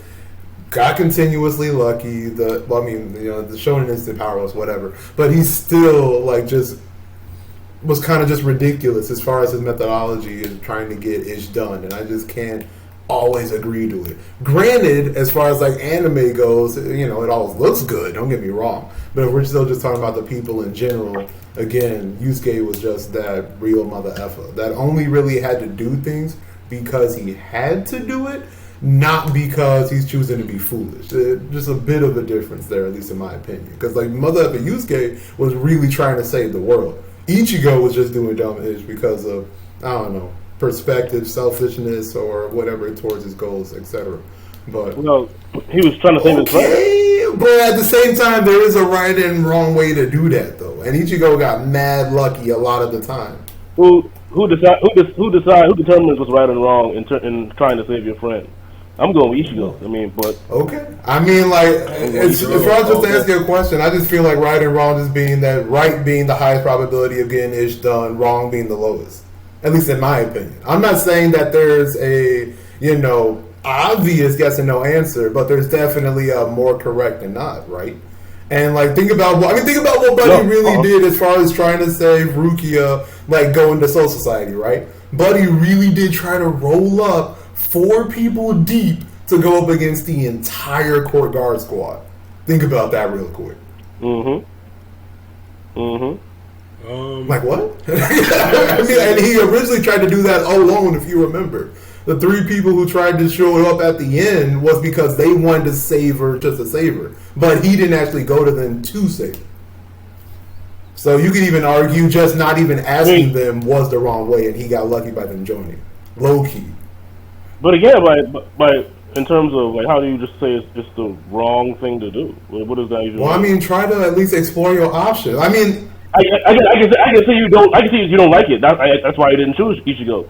But you can't just say he made the wrong decision or whatever. The shit worked out for whatever reason. Within the story, we have the story we have. It worked out, so you can't say it was the wrong. So pause. So you're saying that if the whole squad got bodied, that would have been the wrong decision then? No, it still would have been the wrong decision. No, that's what I'm trying to say. I'm just saying, like the story itself, let's just say Bleach ended. Like, just for the hypothetical sense, right? He did what he did, squad rolled, and then they all died. Would you say that was actually the wrong decision then, at that time? If they died and Bleach ended, the story ended? No. I don't fully understand. Like, it just would be what it is. It's not like a wrong or right decision. He just did what he did, and the story happened.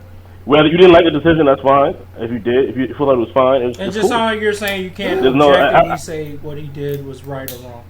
Yeah, I can't say any of these characters did anything like right or wrong. So you're just more on the okay. That's fine. Unless it's like blatantly, I guess, if you want to call something evil as wrong, sure, but he didn't do anything. No, I get what you're saying. I mean, you're more just about the subjectivity as far as defining right and wrong in the first place. All right, that's fine. Yeah. Not to sound like I'm copying Deuce, but I was honestly gonna go Ichigo. And my reasoning kind of has to do with how they start.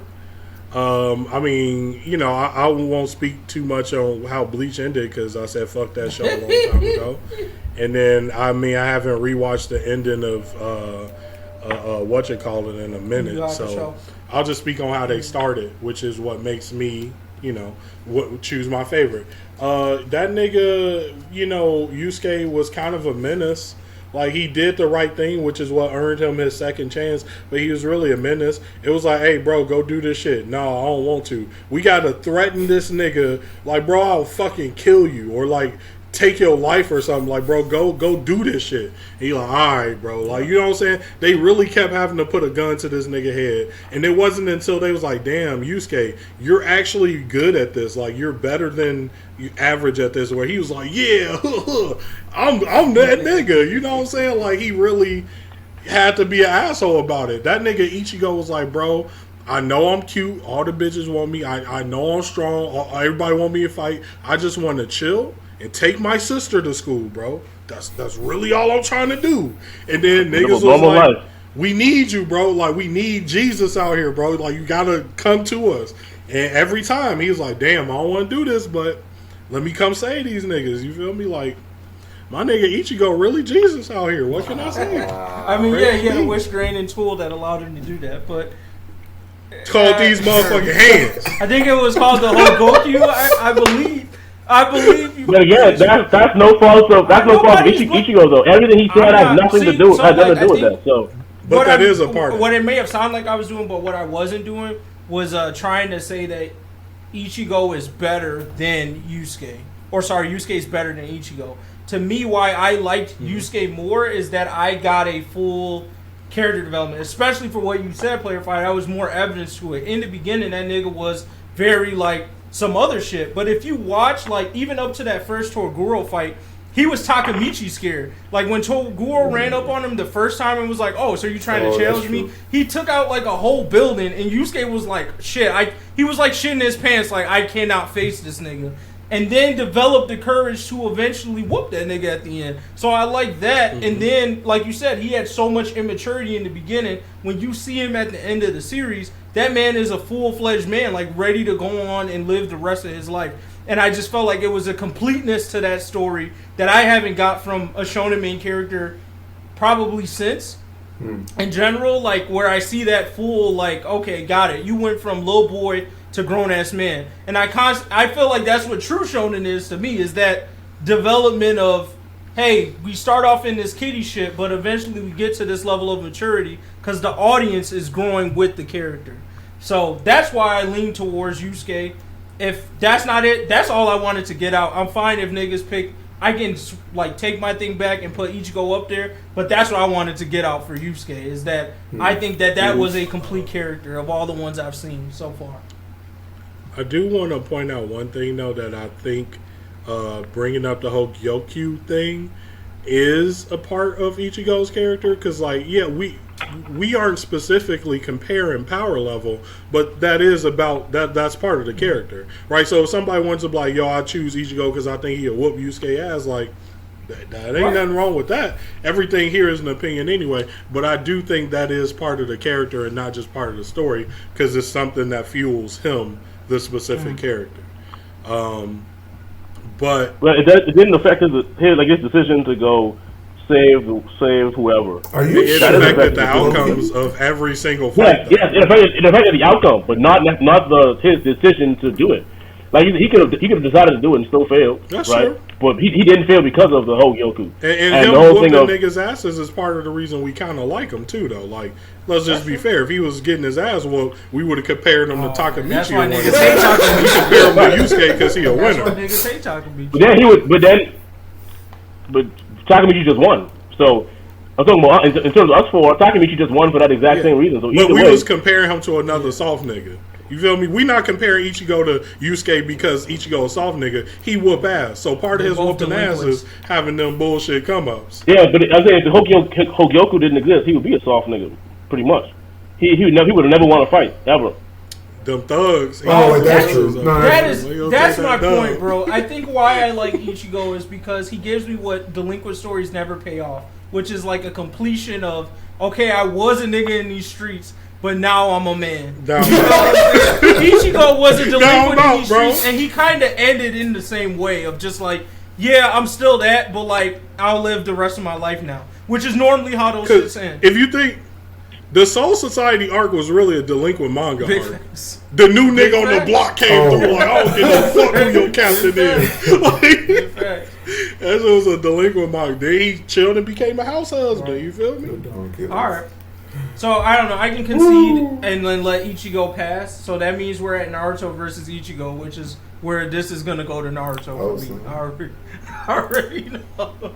Whoa! Naruto was on the other side. No, not in this bracket. Oh shit! On this bracket, Naruto and Deku and Yusuke and Ichigo are in the same line, so they're the next verses, and then Luffy and Takamichi is the other side. So, Naruto I had to give it to Naruto. If Yusuke was up here, then I would have my man argument. But because, and this is why that first part of Naruto before Shippuden. I definitely feel like Naruto had major character development. A lot of bullshit power-ups, but personally, he was a hard-work ninja at that point. Post that, it was very focused on saving Sasuke, and I don't really feel like I got that much maturity from Naruto. But that first half, I would say I get to him. Ichigo pretty much stayed the same nigga, bro, in my opinion, till the end. Just, hey, I'm doing this shit. I did it. Man, that's tough. I'll say this. I like Naruto better because his whole reasoning from the beginning was just more relatable. And Ichigo's like, I never really liked the niggas that's like, yo, I'll give up everything to just save people. It kind of makes him seem a little too perfect, which is okay compared to like a douchebag like Yusuke, but when you compare it to Naruto, that's like, hey bro, his whole goal was I want to be a nigga that niggas stop disrespecting me and start looking up to me. I think any man, any human can resonate with that. You want to be not disrespected and looked up to. And what that nigga do? Put in the work to be not disrespected and looked up to. I fuck with it. So I guess when we're doing these, are we it's straight favorite. I mean, your reasoning's your own. This is your favorite? Yeah. No, I'm gonna go Naruto then. I'm still going Naruto. So he's already moving on. But Jugga, what you?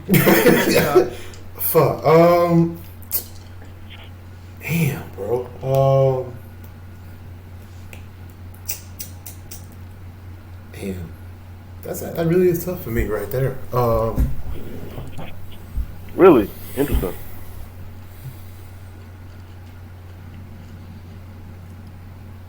I probably gotta go Naruto. So if it's this close, you're saying Yusuke would have beat Naruto then? Yusuke would have beat Naruto for you then? Nah, see the problem is what's getting to me is that since it really is favorite, it's like I'm thinking about just how like the character and to be honest, like how like the show also is kind of like impacting me. And as far as like, you know, like as far as like my intros to anime, etc. I mean, like Naruto is just more Naruto's that really in there, compared to Bleach. But I mean, it's close as fuck. But Yu Yu Hakusho though, I think that hit me before even Naruto. So that's why I don't know. It's like the nostalgia's being a heavy hitter as far as like my favoritism goes. So as far as like Yusuke v Naruto, I'd probably be slightly leaning towards Yusuke, but as far as Naruto v Ichigo, probably Naruto. I can't lie. If it was to me, my final two would be Yusuke and Takamichi, just off that list. That's how I see it. As far as my favorite characters, who hit me the most, impacted me the most, yeah, those two. That's where I would go. But obviously, we're like trying to consensify it, so we come up with an AfrOtaku decision. But if it was me, bro, yeah, Yusuke and Takamichi, those are the ones that he might veto that pulled me in. So. Can I look at the bracket? Can you pull the bracket up real quick? I don't even know who's on what side for real. It's probably gonna share it for whatever the world, but whatever. We'll see it. I mean, you can text it to me too. That's fine. So we got Naruto here. We got Ichigo here, and now Naruto just won. And then we have Luffy and Takamichi right now. Or sorry, Asta and Takamichi. Cool. Yeah, Asta. Okay. Yep. Yeah, so Asta versus Takamichi. So who y'all got? I gotta go Asta. I'm going Takamichi. As y'all know. Takamichi. Taka fucking Michi. I gotta go Takamichi. Oh, bro. It's Takamichi. Do you want us to put some respect on Austin's name, Jugga, before we... Bro, I mean, again, I just one of the most hardest working motherfuckers I know. I don't know. He kept the grind up and like actually got rewarded, and he keeps it going. He worked harder than Takamichi? Have you seen Tokyo Revengers? I mean, like, look, I've seen Tokyo Revengers, and I hear you though. But at the same time, like, if we talking about true luck, I could still argue that more luck with Takamichi than with Asta though. Having a demon inside you ain't luck. I mean, like, we got Takamichi though with absolutely zero hands, and homie hasn't died in the delinquent world yet. I mean, like, you can't die in the true delinquent world. I mean, but you gotta. That's not fair because dying in the delinquent world is a rarity. Like, it don't ever go that far. You get your ass beat, but like even them killing people in Tokyo Revengers is new to me. That's like. And when they did it, it was a big deal. It was like a big thing. Like, you know, niggas was getting killed when niggas dying. So it's not like people be dying every year. Was a whole like arc, like stop Draken from dying. You know what I'm saying? So I don't know, bro. Cause I think Asta folding in Takamichi position. What? You capping, bro? Like, come on! Why we still talking about homie Asta, bro? He had zero magic Dante ain't beat in the whole magic world and kept the grind up. Like, what? He ain't never been beat like that, boy. He ain't never been beat like that. You said he did what? Wait, me? What did Asta do? He kept the grind up in a non-magic world, non-stop. So I felt like if Asta was in Tokyo Revengers, he would be what people want Takamichi to be, which is somebody who eventually develops hands. And that's what Asta's mentality would be. He'd get his ass beat, he'd find a gym, start training, and get stronger. But that nigga gonna quit, but bro. in my mind, I don't see that in the slightest. Takamichi is showing up every day with what God gave him. Those two. That's it. No more as far as no I don't know. As far as heart, playing this motherfucker, bro. I mean, as far as heart goes, you still. I mean, like, you see the similarities, sure, but I don't know. Like that to me, I just see more Asta. I guess what also goes into it is like I'm still a little iffy, if I'm being honest, about the reasoning behind the Takamichi heart. If I'm being real. In the sense of, alright, don't get me wrong. Like, first off, like I said, homie's got heart, right? But like, heart really towards what? Like, what is Takamichi's true goal? Come on, bro. We already know, at least in the beginning. Later, it's changed, but in the beginning, it's getting his girl, bro. He's saving that girl's life. And any man, no. Let me get to this point. And even gay men, any man knows what a nigga is capable of doing to get that pussy at the end of the day, bro. So all of this makes sense. Die for that shit. All of this makes sense. Niggas have invented shit just to get pussy, bro. I'm not surprised at what Takamichi is doing at all, bro. No, that's just And then he became friends with them niggas, and he became actual friends with the rest of these niggas. So now he cares about these niggas too. Hey, so and also he makes 100% sense. He also said that he wanted to change himself. He said he didn't want to be the same loser nigga he was. Yeah. He wanted to gain some heart. And this is a journey to get there, bro. I don't know. Like, the focus seems a little spread. I just feel like it's more convenient just based on the issue he's dealing with at the time, whether he's really doing this for his girl or for the squad. And that's why it's just like, it's understandable, but I don't know. Like, I just want to see more of that ISO focus to really see his priorities. And so I think the difference between Takamichi and Asta that might be like playing in the argument here is that Asta never had to jump over the hurdles Takamichi had. Asta's hurdle was, I want to compete in this world I can't compete in, where Takamichi's is like, I'm bitch made. It sounds like I want to compete in this world that I want to compete in, but it's really that he's trying to develop courage, like Player 5 said, and also save the girl that he loves. So to me, Asta's mindset would never have been Takamichi's mindset in his world because he already is confident in himself. His thing is just like, I just need to get to this other end of the spectrum. He's always a shining light in his story.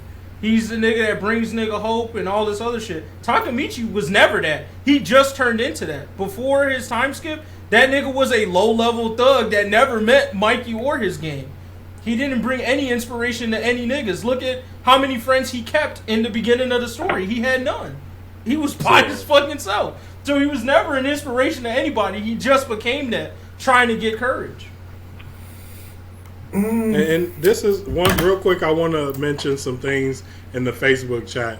Nicholas said some fucking shit. He called this nigga Takamichi an Olympic gold medalist, which is just purely hate, bro. Purely hate.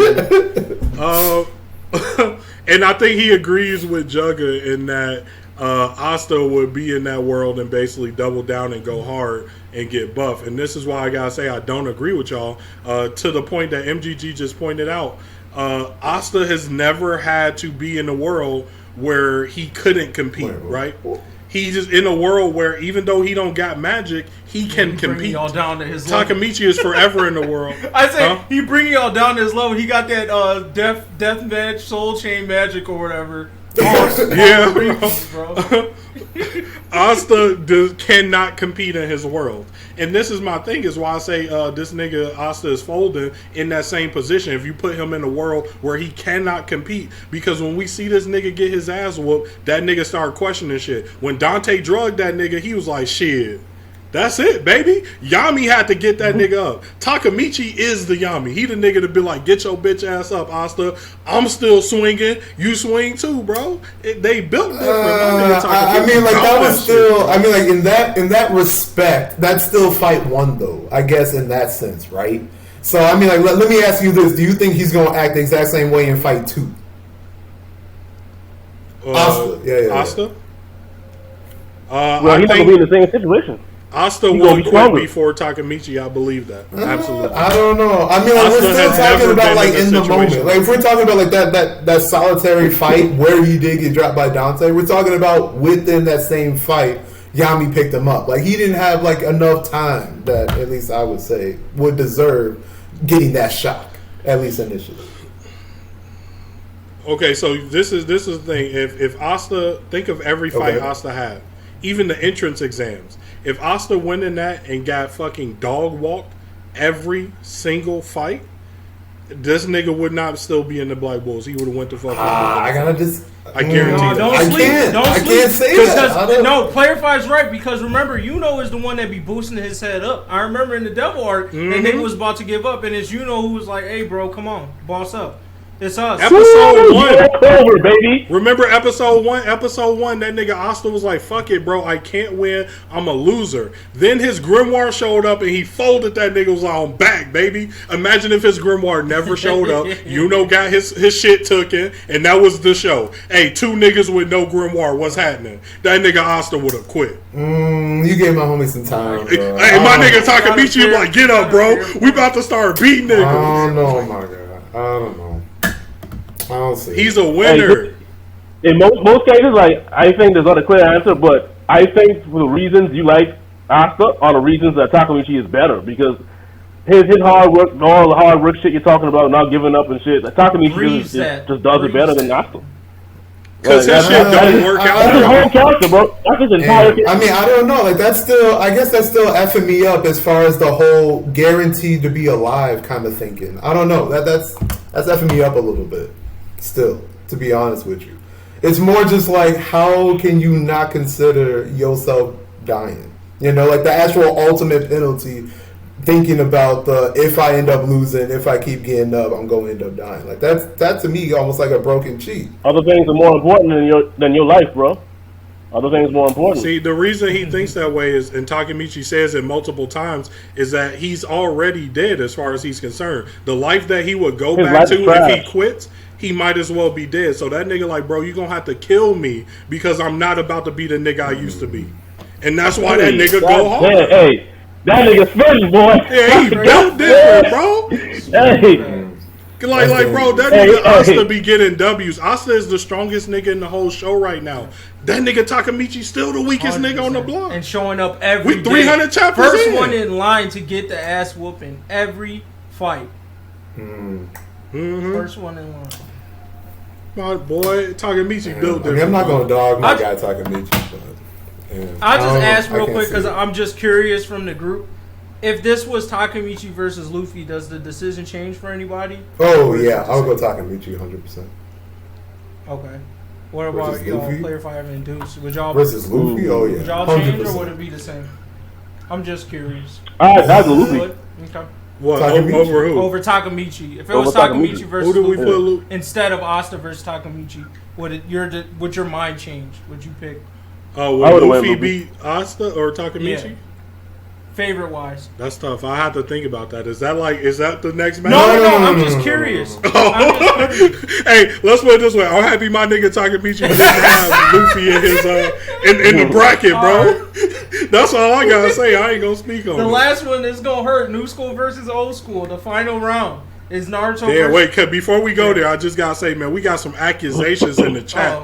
My man Nicholas said, "Goofy of the year for the underdog praise that we giving this nigga Takamichi." Oh my god! Goofy of the year. Yo, he nominated the whole podcast for Goofy of the year. Wow, that's a first. Wow. Oh. He said he said I won't stand for this Takamichi praise in any regard. That man is goofy, folks, bro. You not gonna come for the hardest nigga in the streets like that. That's what I'm saying, folks. Really hate Takamichi. I don't understand where this hate is coming from. That's crazy, right? Niggas really be hating him, bro. I don't know what really don't like he's staying by that. That's crazy. All I gotta say is, bro, I don't know nothing about your hands. I don't know nothing about who you are. But if it was between you and Takamichi in these streets, I know my money on Takamichi. you could be a Golden Glove boxer, nigga. I got my money on Takamichi. He bout that shit. Regardless of whether you beat him or not, bro, he got the ghost on speed dial. Somebody's pulling up to somebody's gonna get Mikey, no smoke with Mikey. It's not 1v1. If you think that you find Takamichi and it's gonna be 1v1, you're wrong, bro. Getting jumped. They're gonna let him get his ass beat. They're gonna let Takamichi get his ass beat. But then, Mikey gonna show up with a little kick at the end, kick the dome. If I saw a nigga take a Mikey kick in real life, I'd call the ambulance instantly, bro. Oh, this nigga dead. Yo, he kicked the shit out, dude. Hey, I can't lie though. I know I'm taking it back to the last discussion, but maybe Mikey needs to go to jail. I'm gonna just put that out there. Nah, so some a little. Mikey just need help, in my opinion, bro. I mean, future yeah, Mikey but you already know time. The American system. Help is prison. We sending your ass to prison first. You figure that shit out there. Oh no, man. Oof. But anyways, last matchup is Naruto versus Takamichi. This is gonna be hard for me. I really want to say Takamichi with my whole heart, just because of what Shippuden did to me. But my nostalgia is saying Naruto. But my heart, Naruto all the way, baby. Because Naruto he did get dragged in similar fashions earlier on. My only problem was Nine-Tailed Fox saved him. That was my only issue. Dragged by who? But I don't know if I can necessarily bring that up here. Personally, though, I'm going to say Takamichi. Nostalgia, audience-wise, I'll say Naruto. But if we're talking just me personally, I lean more towards Takamichi right now. What Tokyo Revengers as a series did to me, solely based off of Takamichi's story, how interested I was, how close I was to that series, it's more than the entirety of Naruto. Maybe not more than the first part of Naruto, though, is what I would say. Wow. I'm going Naruto, baby. Naruto. We up. I think I gotta go. Crazy, because I really gotta go. I gotta go Takamichi, because at the end of the day, their driving factors are both struggling to improve their own versions of manhood. Right. So I feel like their driving goals to me are kind of the same. And then after that, next to me gonna come their character development. I'm in the manga. Personally, I think Takamichi has grown considerably. 100%. You know what I'm saying? Compared to Naruto, which is I mean, if we count Boruto, he's grown. But if not, like, well, Shippuden is really why I say. I guess I agree with MGG. Naruto, day 1 to like middle of Shippuden, if you cut it there, perfect series. But the fact that I had the rest makes it like a negative to Naruto, bro. Because like, yes, it was my childhood, but it also was the first fucking defeat in childhood I took. Like, damn, they y'all gonna do me like this? I've been watching this for 10 years. So I don't know, man. I'm gonna go with Takamichi right now. Yeah, I think I still gotta go with Naruto. I feel like the whole tournament bracket would be like a whole different combo if the versus was more of not favorite Shonen MC but better Shonen MC. But I mean the nostalgia factor just can't be ignored when you're thinking about favorites. And I mean when we're talking about whole childhoods into teenager into young adult. I mean, like, fuck. I mean, that's pretty much Naruto. I mean, like, fuck. It's like, just know that I'm on your side. Clarify that Takamichi is better, but for the sakes of getting this argument, I had to say Naruto, but I'm with you on. So come on, bro. What Tokyo Revengers did and is doing is some different shit. Revolutionary. Man, y'all, Tokyo Revengers is good, but. You gassing that shit a little too much. Been reading the manga. You ain't read the manga. Yes, I have, nigga. Yes, I have. Yes. Oh, you called it? We gassing it? Yeah, I'm only like 3 chapters behind, but you're tripping. Like that gas, nigga. That's what that shit is, nigga. Fire. Nah, y'all. That's crazy. Yeah, no. They had some impactful moments there. Maybe you just wasn't invested in Takamichi from the beginning, because that nigga. No, I fuck with Takamichi. That nigga beat Afro. I fuck with Afro too. Not as much as but I mean, facts. Yeah. If was in this bitch, he's already there, but we wouldn't want to disrespect him by comparing him to other characters. Got him. So you know the nigga that present the award.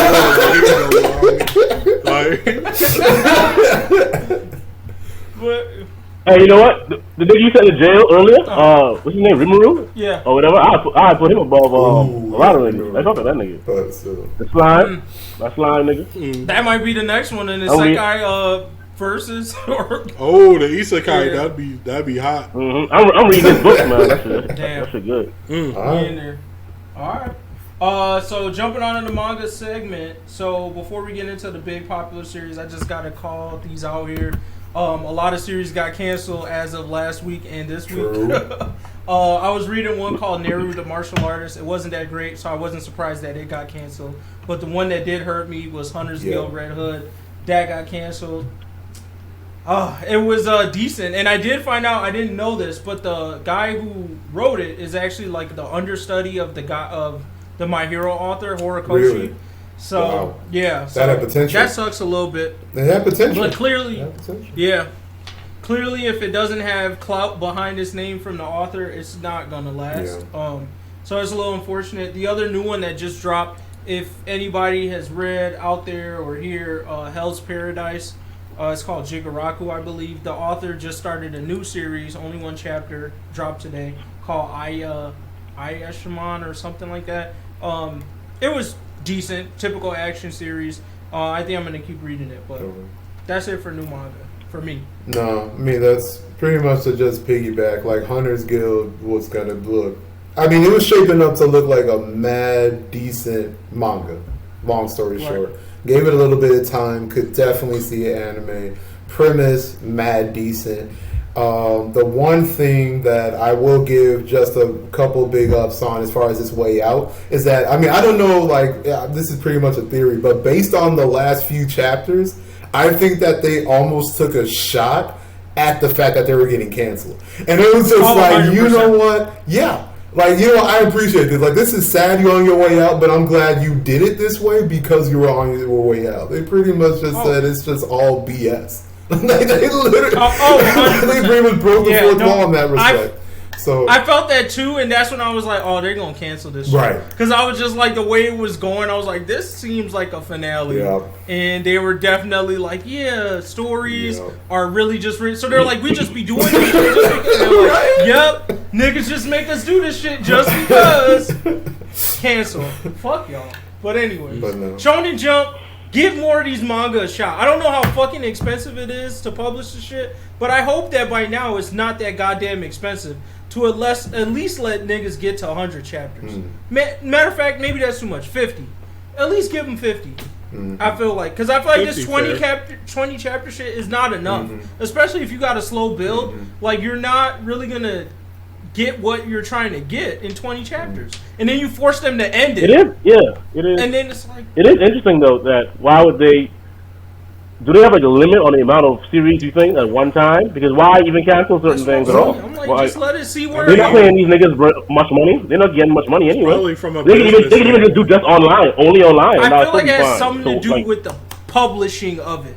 So like the actual physical copy. I feel like digitally, I don't see the concern, but I feel like when they publish the magazine, pages are then considered. There's a cost for that paper. And then that's what I'm saying. There might be a certain number of series they like just stick to, like that makes a certain amount of return or whatever. But just do online only for the shit you cancel. Give the new ones like their own little area. Give them 50 chapters, bro. Yeah. Like you could even businessy structure it so y'all don't even take on that much like financial load. But I just am like, let these. There's too many like good ones that I've read this past year that have been canceled, really, and I can't understand why. I'm like, did you expect it to get a massive fan base that quickly, like in 20 chapters? Because I'm like, these series are good. If I had any of you guys read some of the series that I thought were good, I think you guys would come back with the same, yeah, this is decent. They could have at least let this go. Like, I've read worse manga that are still pulling out chapters, and they just cancel these random ones. I don't understand it. I ain't gonna lie, there's probably all types of behind the scenes shit. Motherfucking bootlicking and shit like that. I can see. I mean, that's the only thing that makes sense to me. I mean, I don't know, because Red Hood had the elements. Like, it had the elements of a decent manga, and low-key getting there for a good element for a good anime, too. All it needed was time. So, right. I mean, that's how I feel about more of the story. Go ahead. Shonen Jump need to hire us in their like strategy department. Taking it.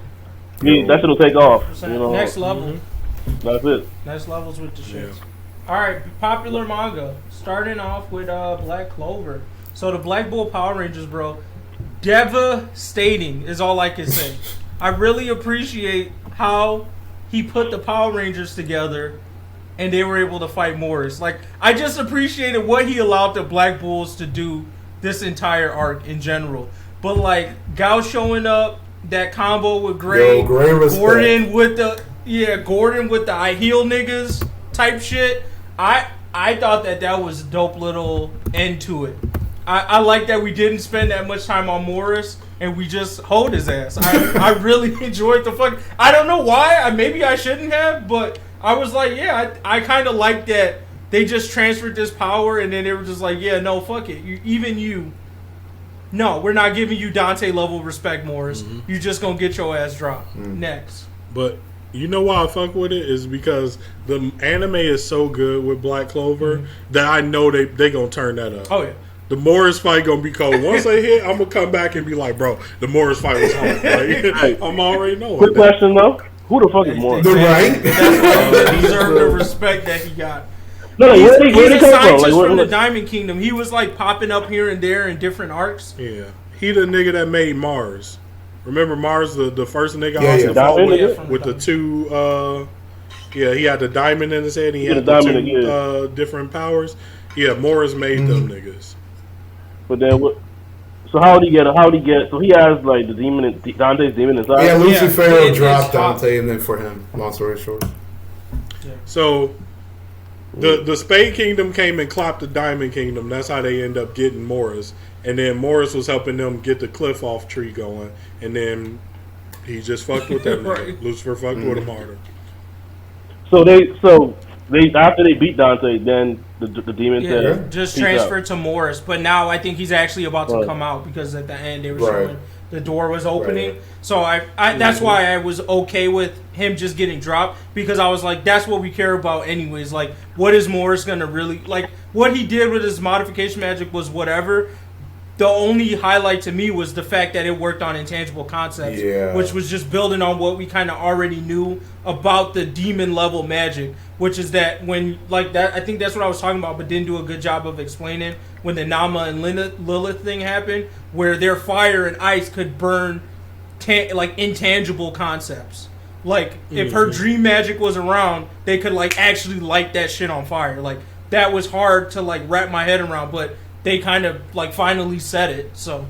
A little knock to Dorothy, you know, ultimate magic, so y'all was saying. But anyway. She's still better than Jack, nigga. She fought the strongest. Even he said that, bro, your dream magic is invincible. Good thing I'm broken. Right.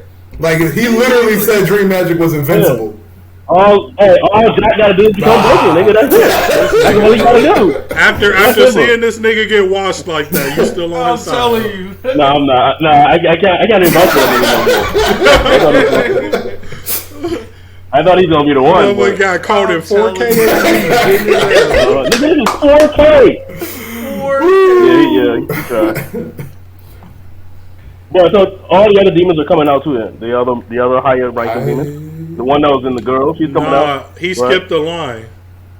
So basically, he was able to rearrange the shit so that Lucifero could come out right now. You get what I'm saying? But isn't like the demon inside the girl coming out also? She already came out. Girl. She came out. Yeah, I think Megacula is officially dead, kind of, right? Oh man, I be breezing through these Black Clover chapters. Yeah, no, she came out for real, and they killed her.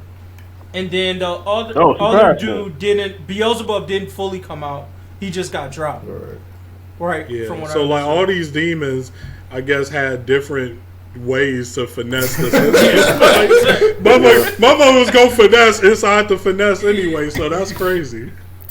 Hey, bro, imagine being that next cliff off devil. You like, ooh, that nigga Lucifero really about to get me out. And then he just skipped the line.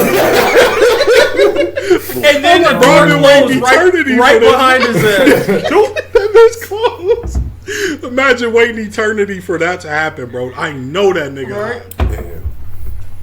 Oh, so it was like a line of demons waiting to get out? Yeah, Lucifer was supposed to be at the end. That was the poppin'est party. Niggas was passing out flyers in the demon world. Hey, bro, they opening the door. What? Yeah. Lucifer was going to be last? So Lilith and Nama, because they showed the tree, and Lilith and Nama were at the top. So them first demons that packed that nigga, what's his name now? Fucking sword homie.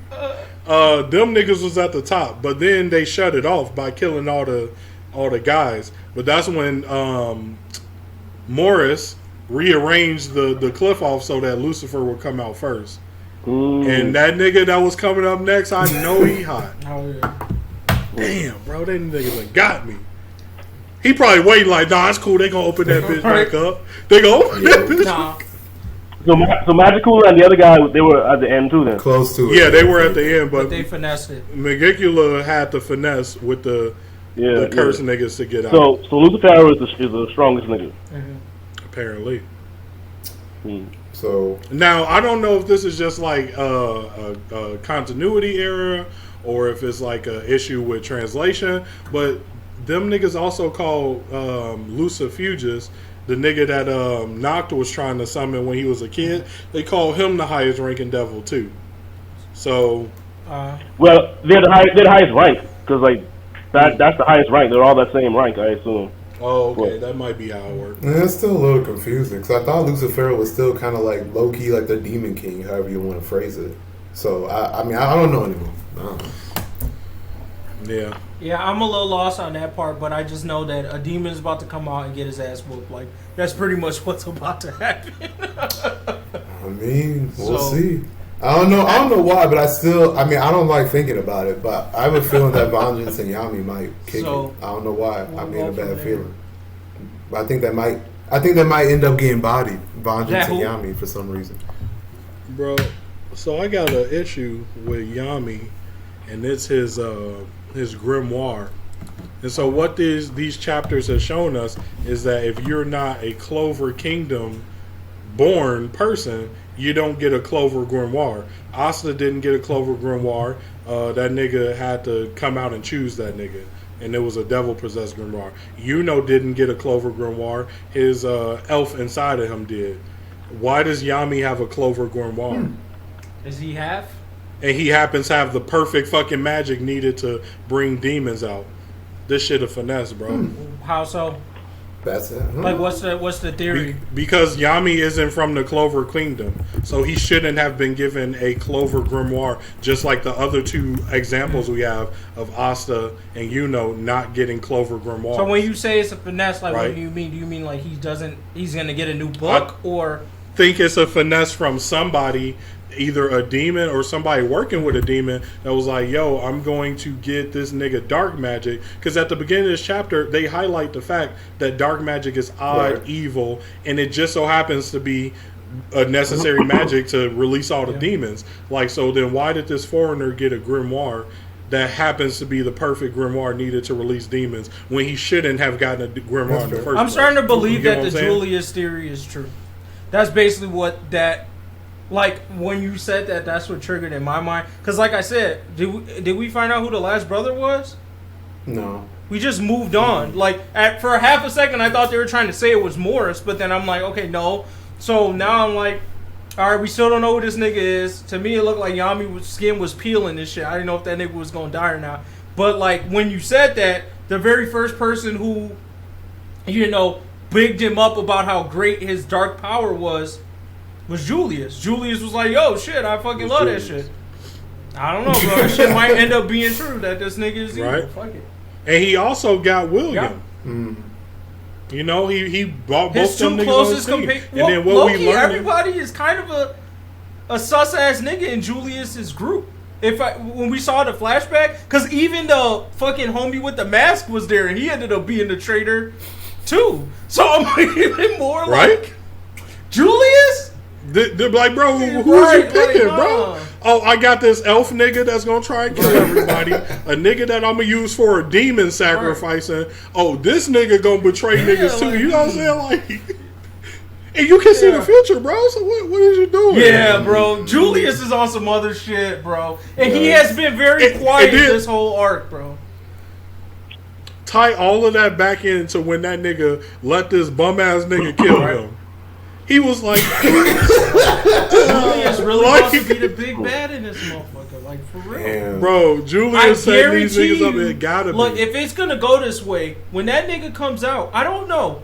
See, this is my confusion. Maybe if he requires a host, Julius is about to show up in this moment and take that nigga body.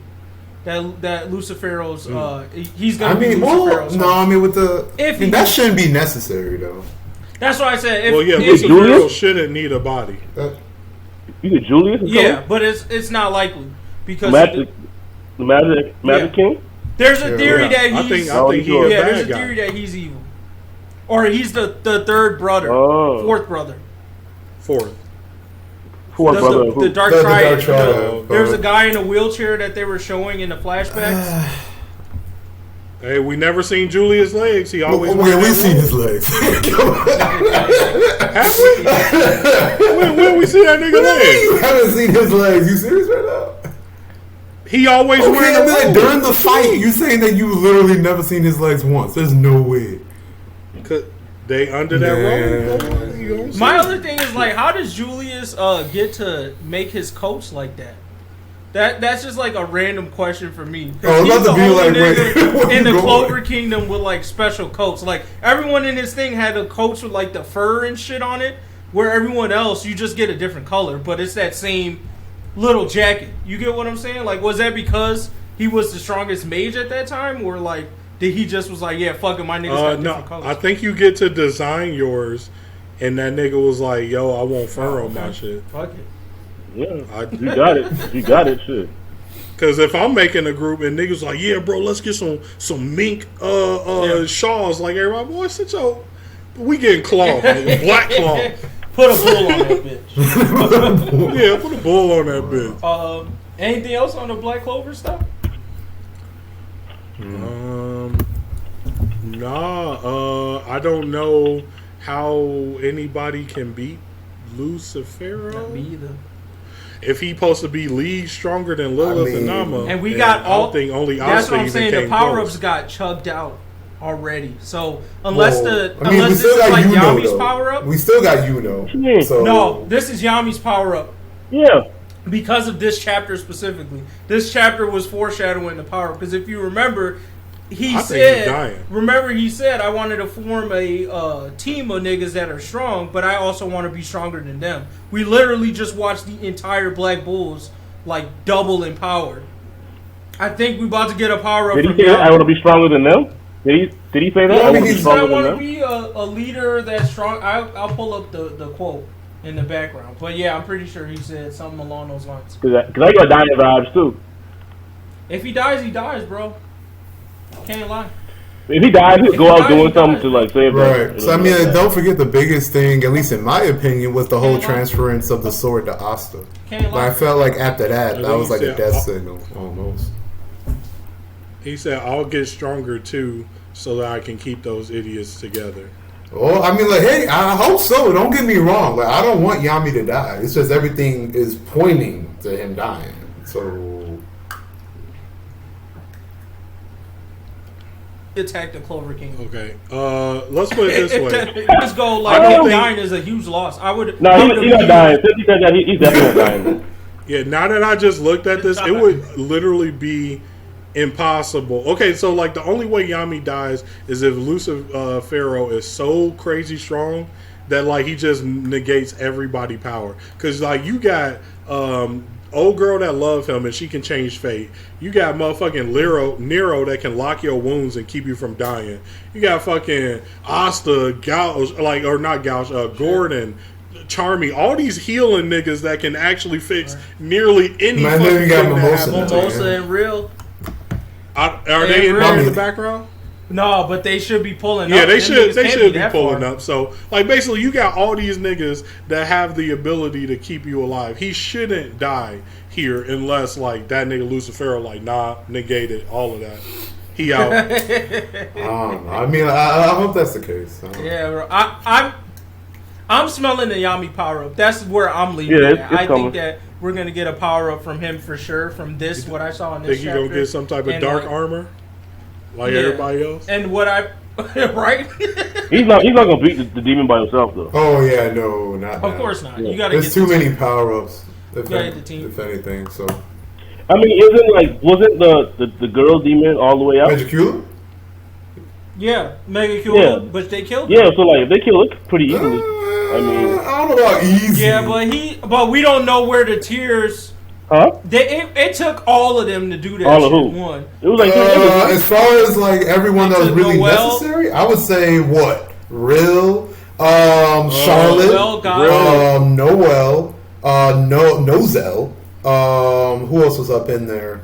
Luck was up in there. Luck, Gaja. Mimosa. Did we already say Gaja? Okay. Oh, Gaja, you didn't say Gaja. Wasn't Mimosa there? Oh yeah, well she contributed. She came at the end though. She wasn't in the fight. Okay, well she came at the end. Sure. That's a good amount of people. Never mind. Yeah, like, and they were all doing active spells. Like Charlotte was like canceling out half of her curse power with her briars. That nigga Real made niggas unkillable. Like, and then my biggest thing is Undyne. Like that bitch been storing chakra for the queen's entire life. So that spirit dive was way stronger than Yuno's in my opinion. Until you know. Yep. That's the other thing, man. If Gordon was there at that fight, I would like to see how that would have gone. Oh, if he was at the Noelle fight?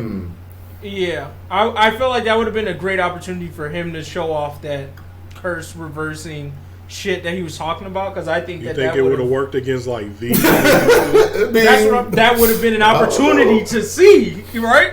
If it could. That would put him at like God tier. Like, yo, yeah, I just casually spent. Did they not though? I feel like they really put a big statement on the Power Rangers for what they did to Morris. Like they literally hold him like a goofy tier villain, bro. He was like a henchman. He was. They henchmaned his ass. He was a henchman. I mean, they say he had the way he was talking. I mean, he ended up being Thor. Not the way he was talking. Huh? I don't know what I'm saying. They say he had a higher connection than Dante to Lucifero, so it's reasonable to think that he's at least stronger than Dante. And Dante was the strongest sibling. But Dante, like, if Dante came back to like, if the Black Clovers now were in the kingdom And the Dante that came back then when he took Yami, he'd get dropped. He'd get dropped immediately. Now, yes, because that was their spiritual payback to what Dante did. If you remember, he bodied them first. He came up and they were all there. The Power Rangers were there, and that's who he bodied first before Asta and them came to save him. So them coming back and dropping Norris was like a power statement of like, these niggas are stronger than Dante, which to me was huge for like side ass characters in a shonen manga. No, together they're stronger. But yeah, if they beat Magic Cooler, she came out fully. If they beat her, there's no way a host guy is gonna put up a good fight. That's fair. Okay. I mean, but like I said, the majority of the weightlifting on that was definitely Undyne with her fucking massive chakra rule.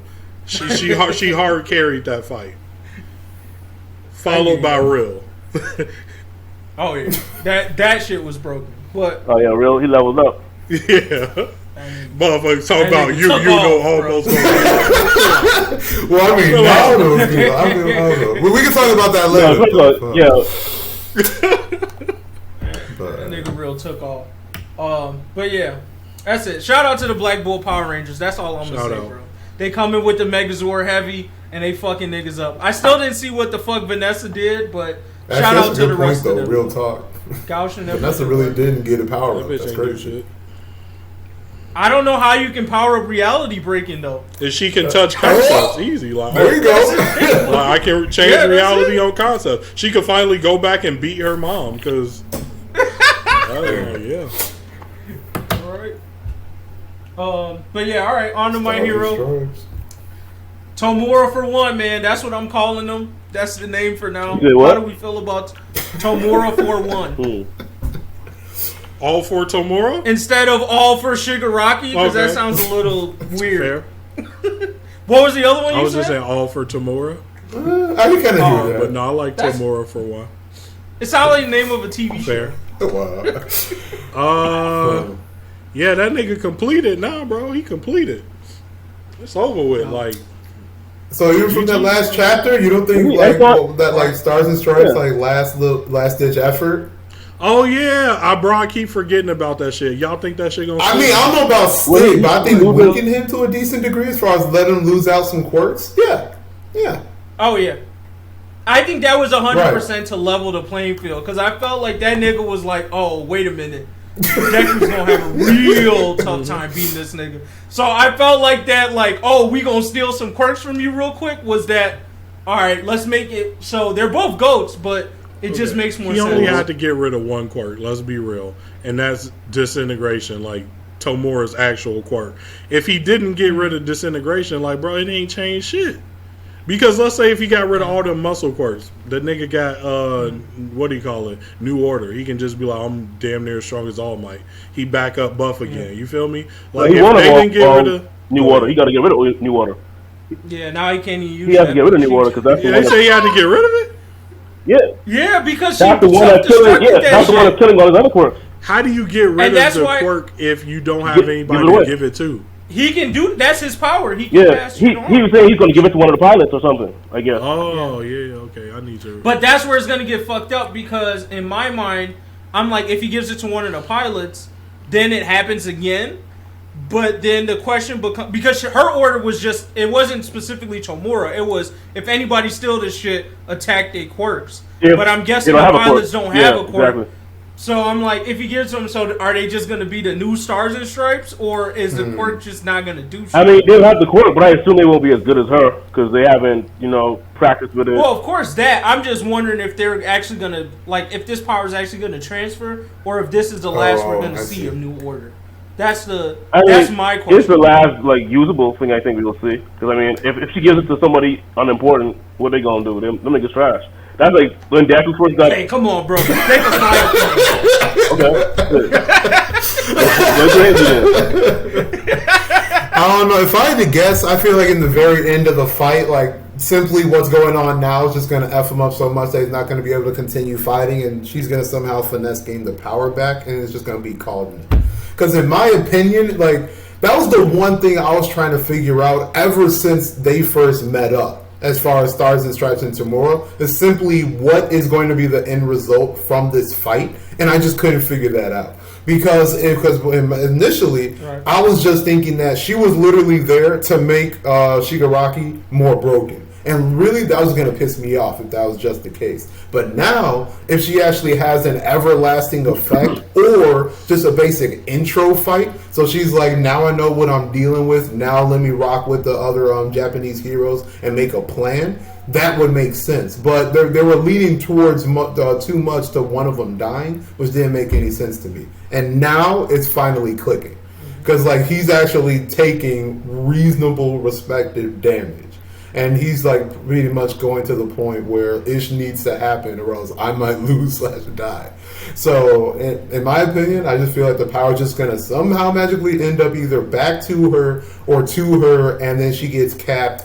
But it ends up with Shigaraki being a lot less stronger, a lot less broken. Then he runs away, and now he's more manageable to deal with. But so 2 things came to mind with what you said. The first one was I forgot, but the second one was this the trap? You get what I'm saying? They made the Admiral Akbar reference, and technically her New Order quirk transfer was a trap.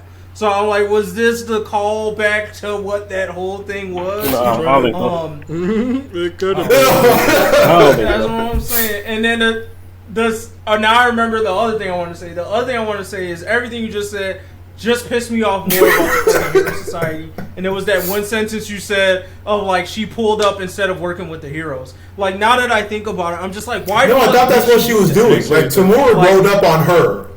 But she got intercepted. Right? Okay, did she Rocky roll up on her? Because I was about to go on another.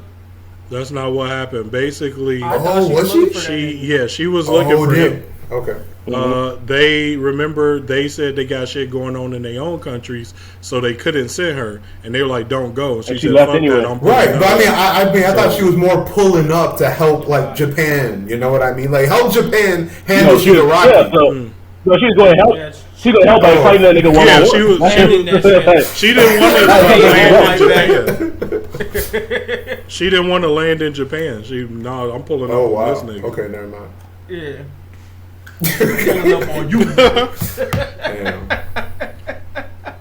But so now my hate for the Hero Society comes back again, which is y'all really are just fucking dumb, bro. Like they all just do whatever the fuck. Yeah, every hero, every country, like. Oh my god. It's a prerequisite to be dumb as a hero, like this. Clearly, there's no test you have to pass, man. Damn. I just you think there's no strategy involved. So she thought she could actually beat him? I assume then. She could.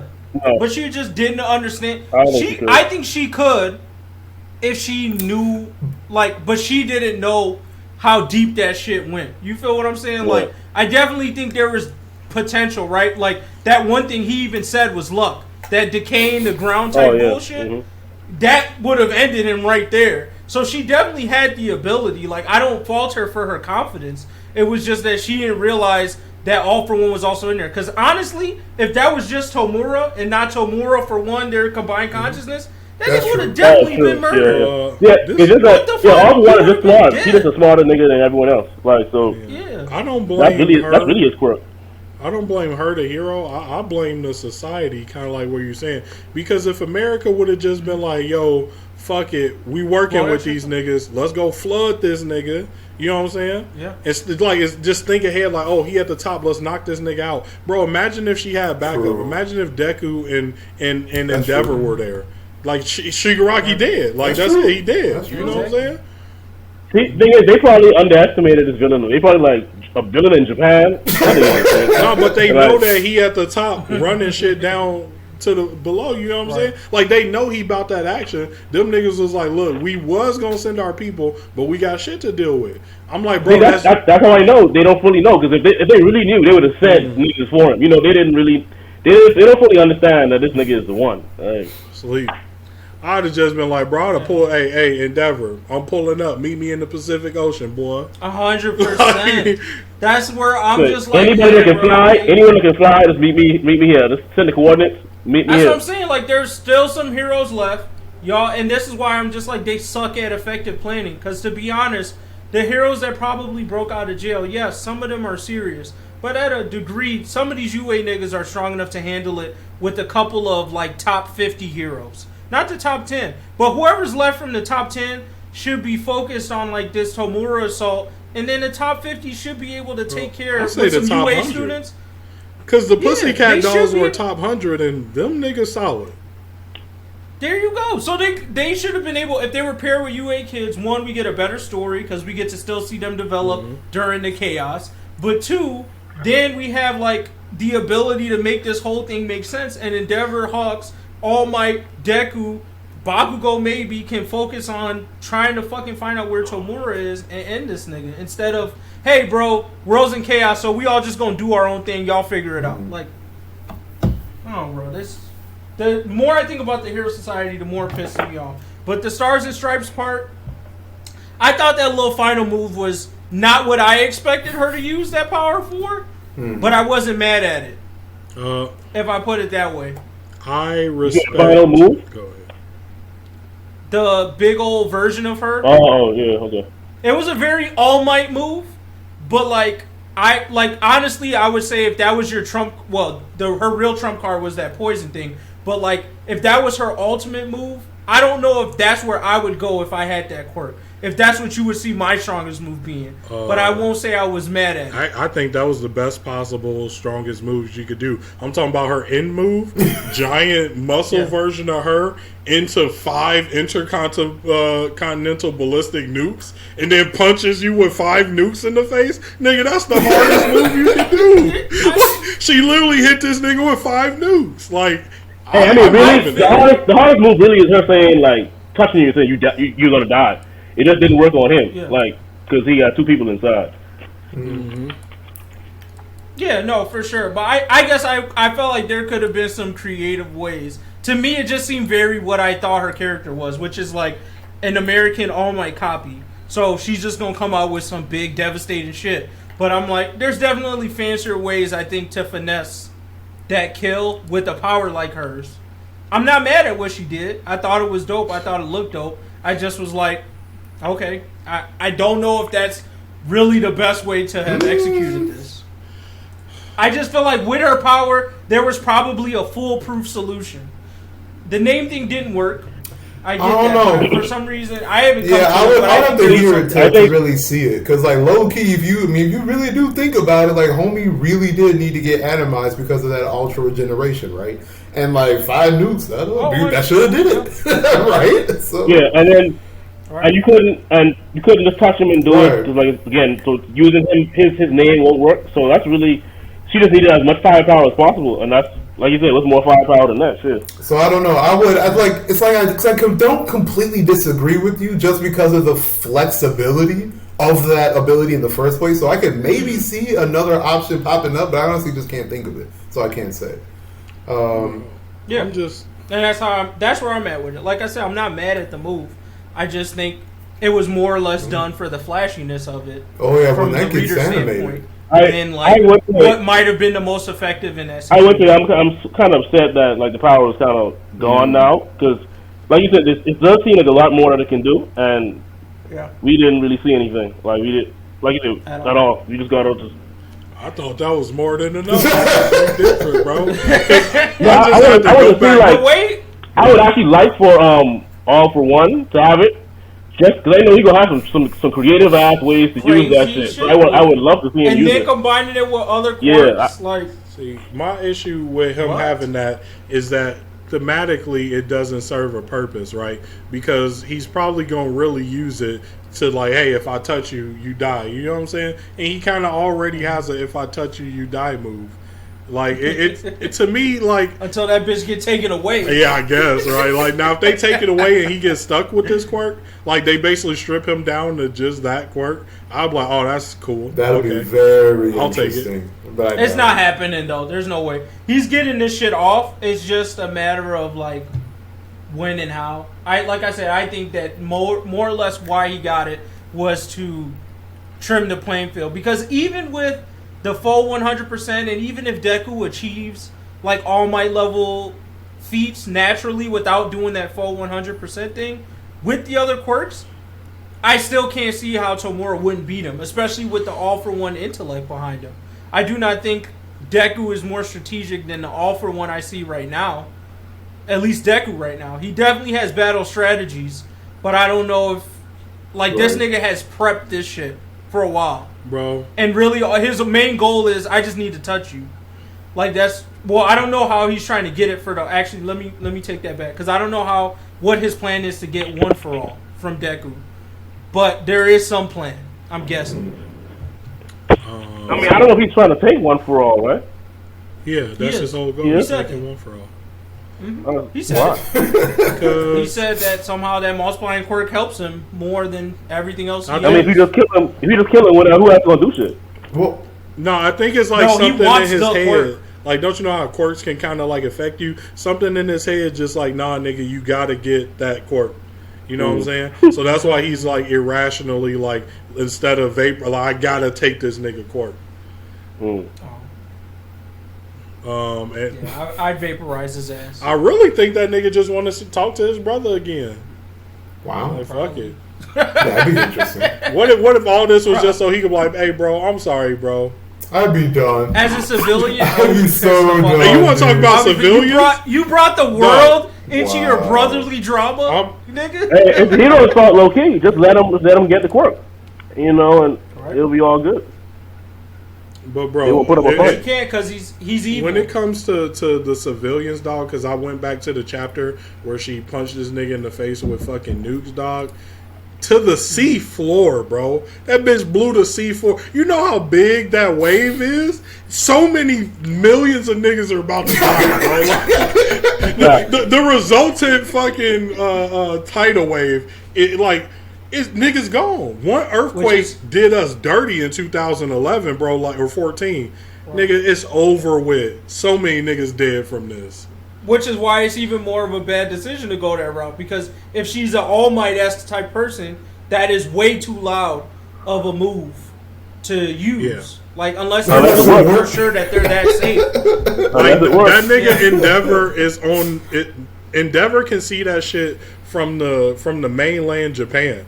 They in the Pacific Ocean. That nigga out, he flying along, and there's a panel where he literally looking to the side like, what the fuck? I'm like, bitch, what did you do? You sunk Japan. Damn, bro. That's real.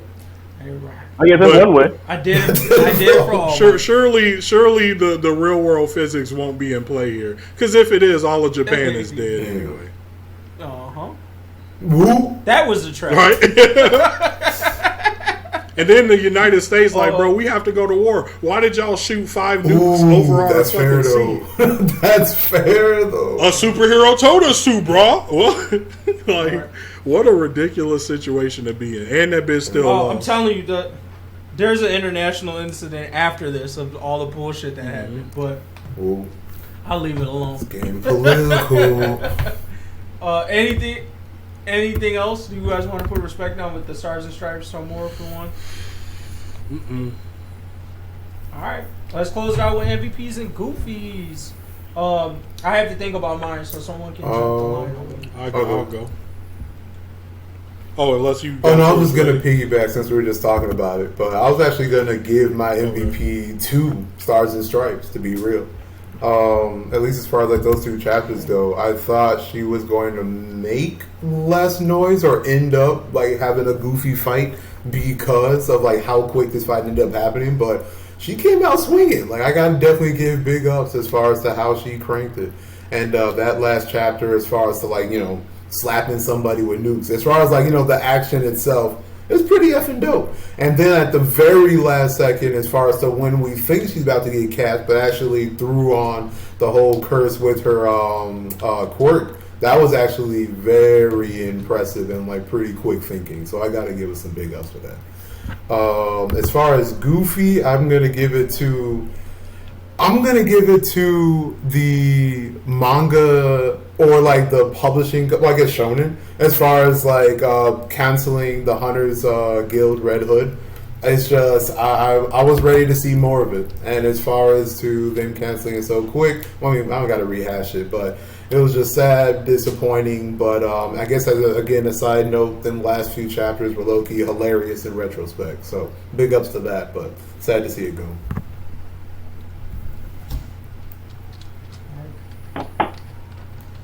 That's a good one. I can go.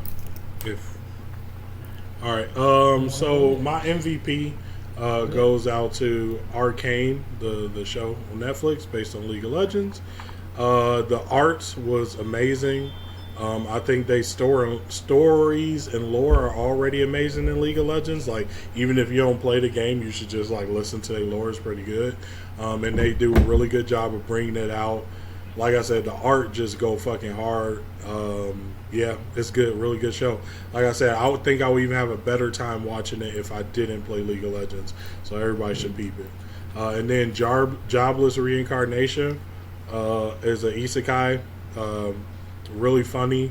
34-year-old dude gets reincarnated as like a baby but remembers everything and gets magic. It's pretty solid. I like the inner monologue because that nigga kind of funny.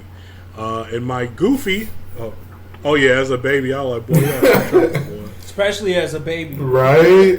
Perverted as a baby, perverted as hell, bro. The baby was like, "I don't like that the way nigga's a good nigga, bro." The shit bro. You can just get into, bro. Like, I wouldn't even. You can't do it. Don't reincarnate me, man. I'm gonna be doing some stupid shit, but anyway, my Goofy of the week goes to Jinx and Heimerdinger from Arcane. People that don't know League or watch it, y'all won't know these people are. But Jinx was just tripping. She should have just sat her little ass down, and there would have been no problems. A little crazy ass needs to sit down. And then Heimerdinger was tripping off, like, not trying to forward technology.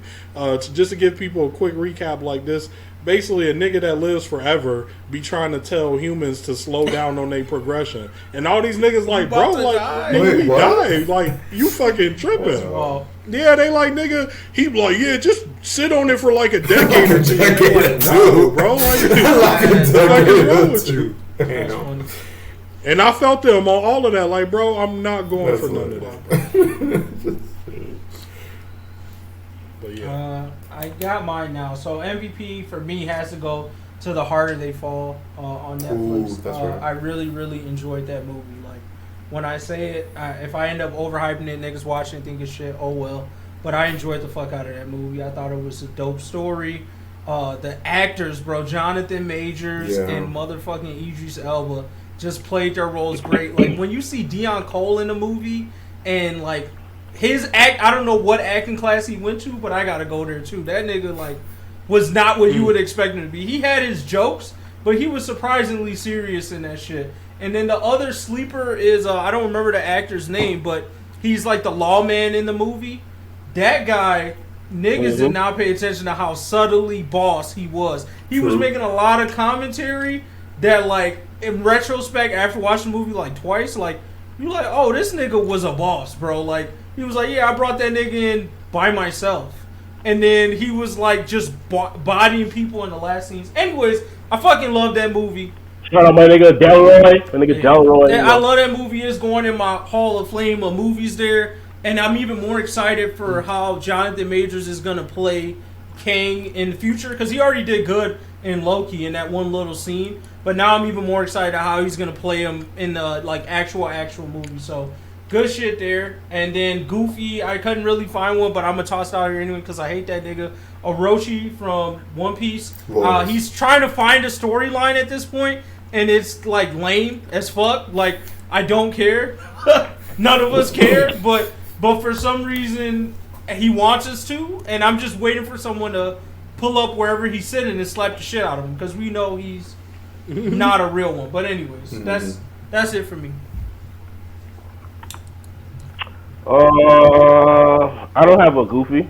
Like, it's hard for me to remember Goofies because I try to block this shit out. But my MVP, well, I'm gonna give a couple of MVPs then. I was gonna give the Harder They Fall, but you already did that. So I'll give it to, let's see, Solo Leveling.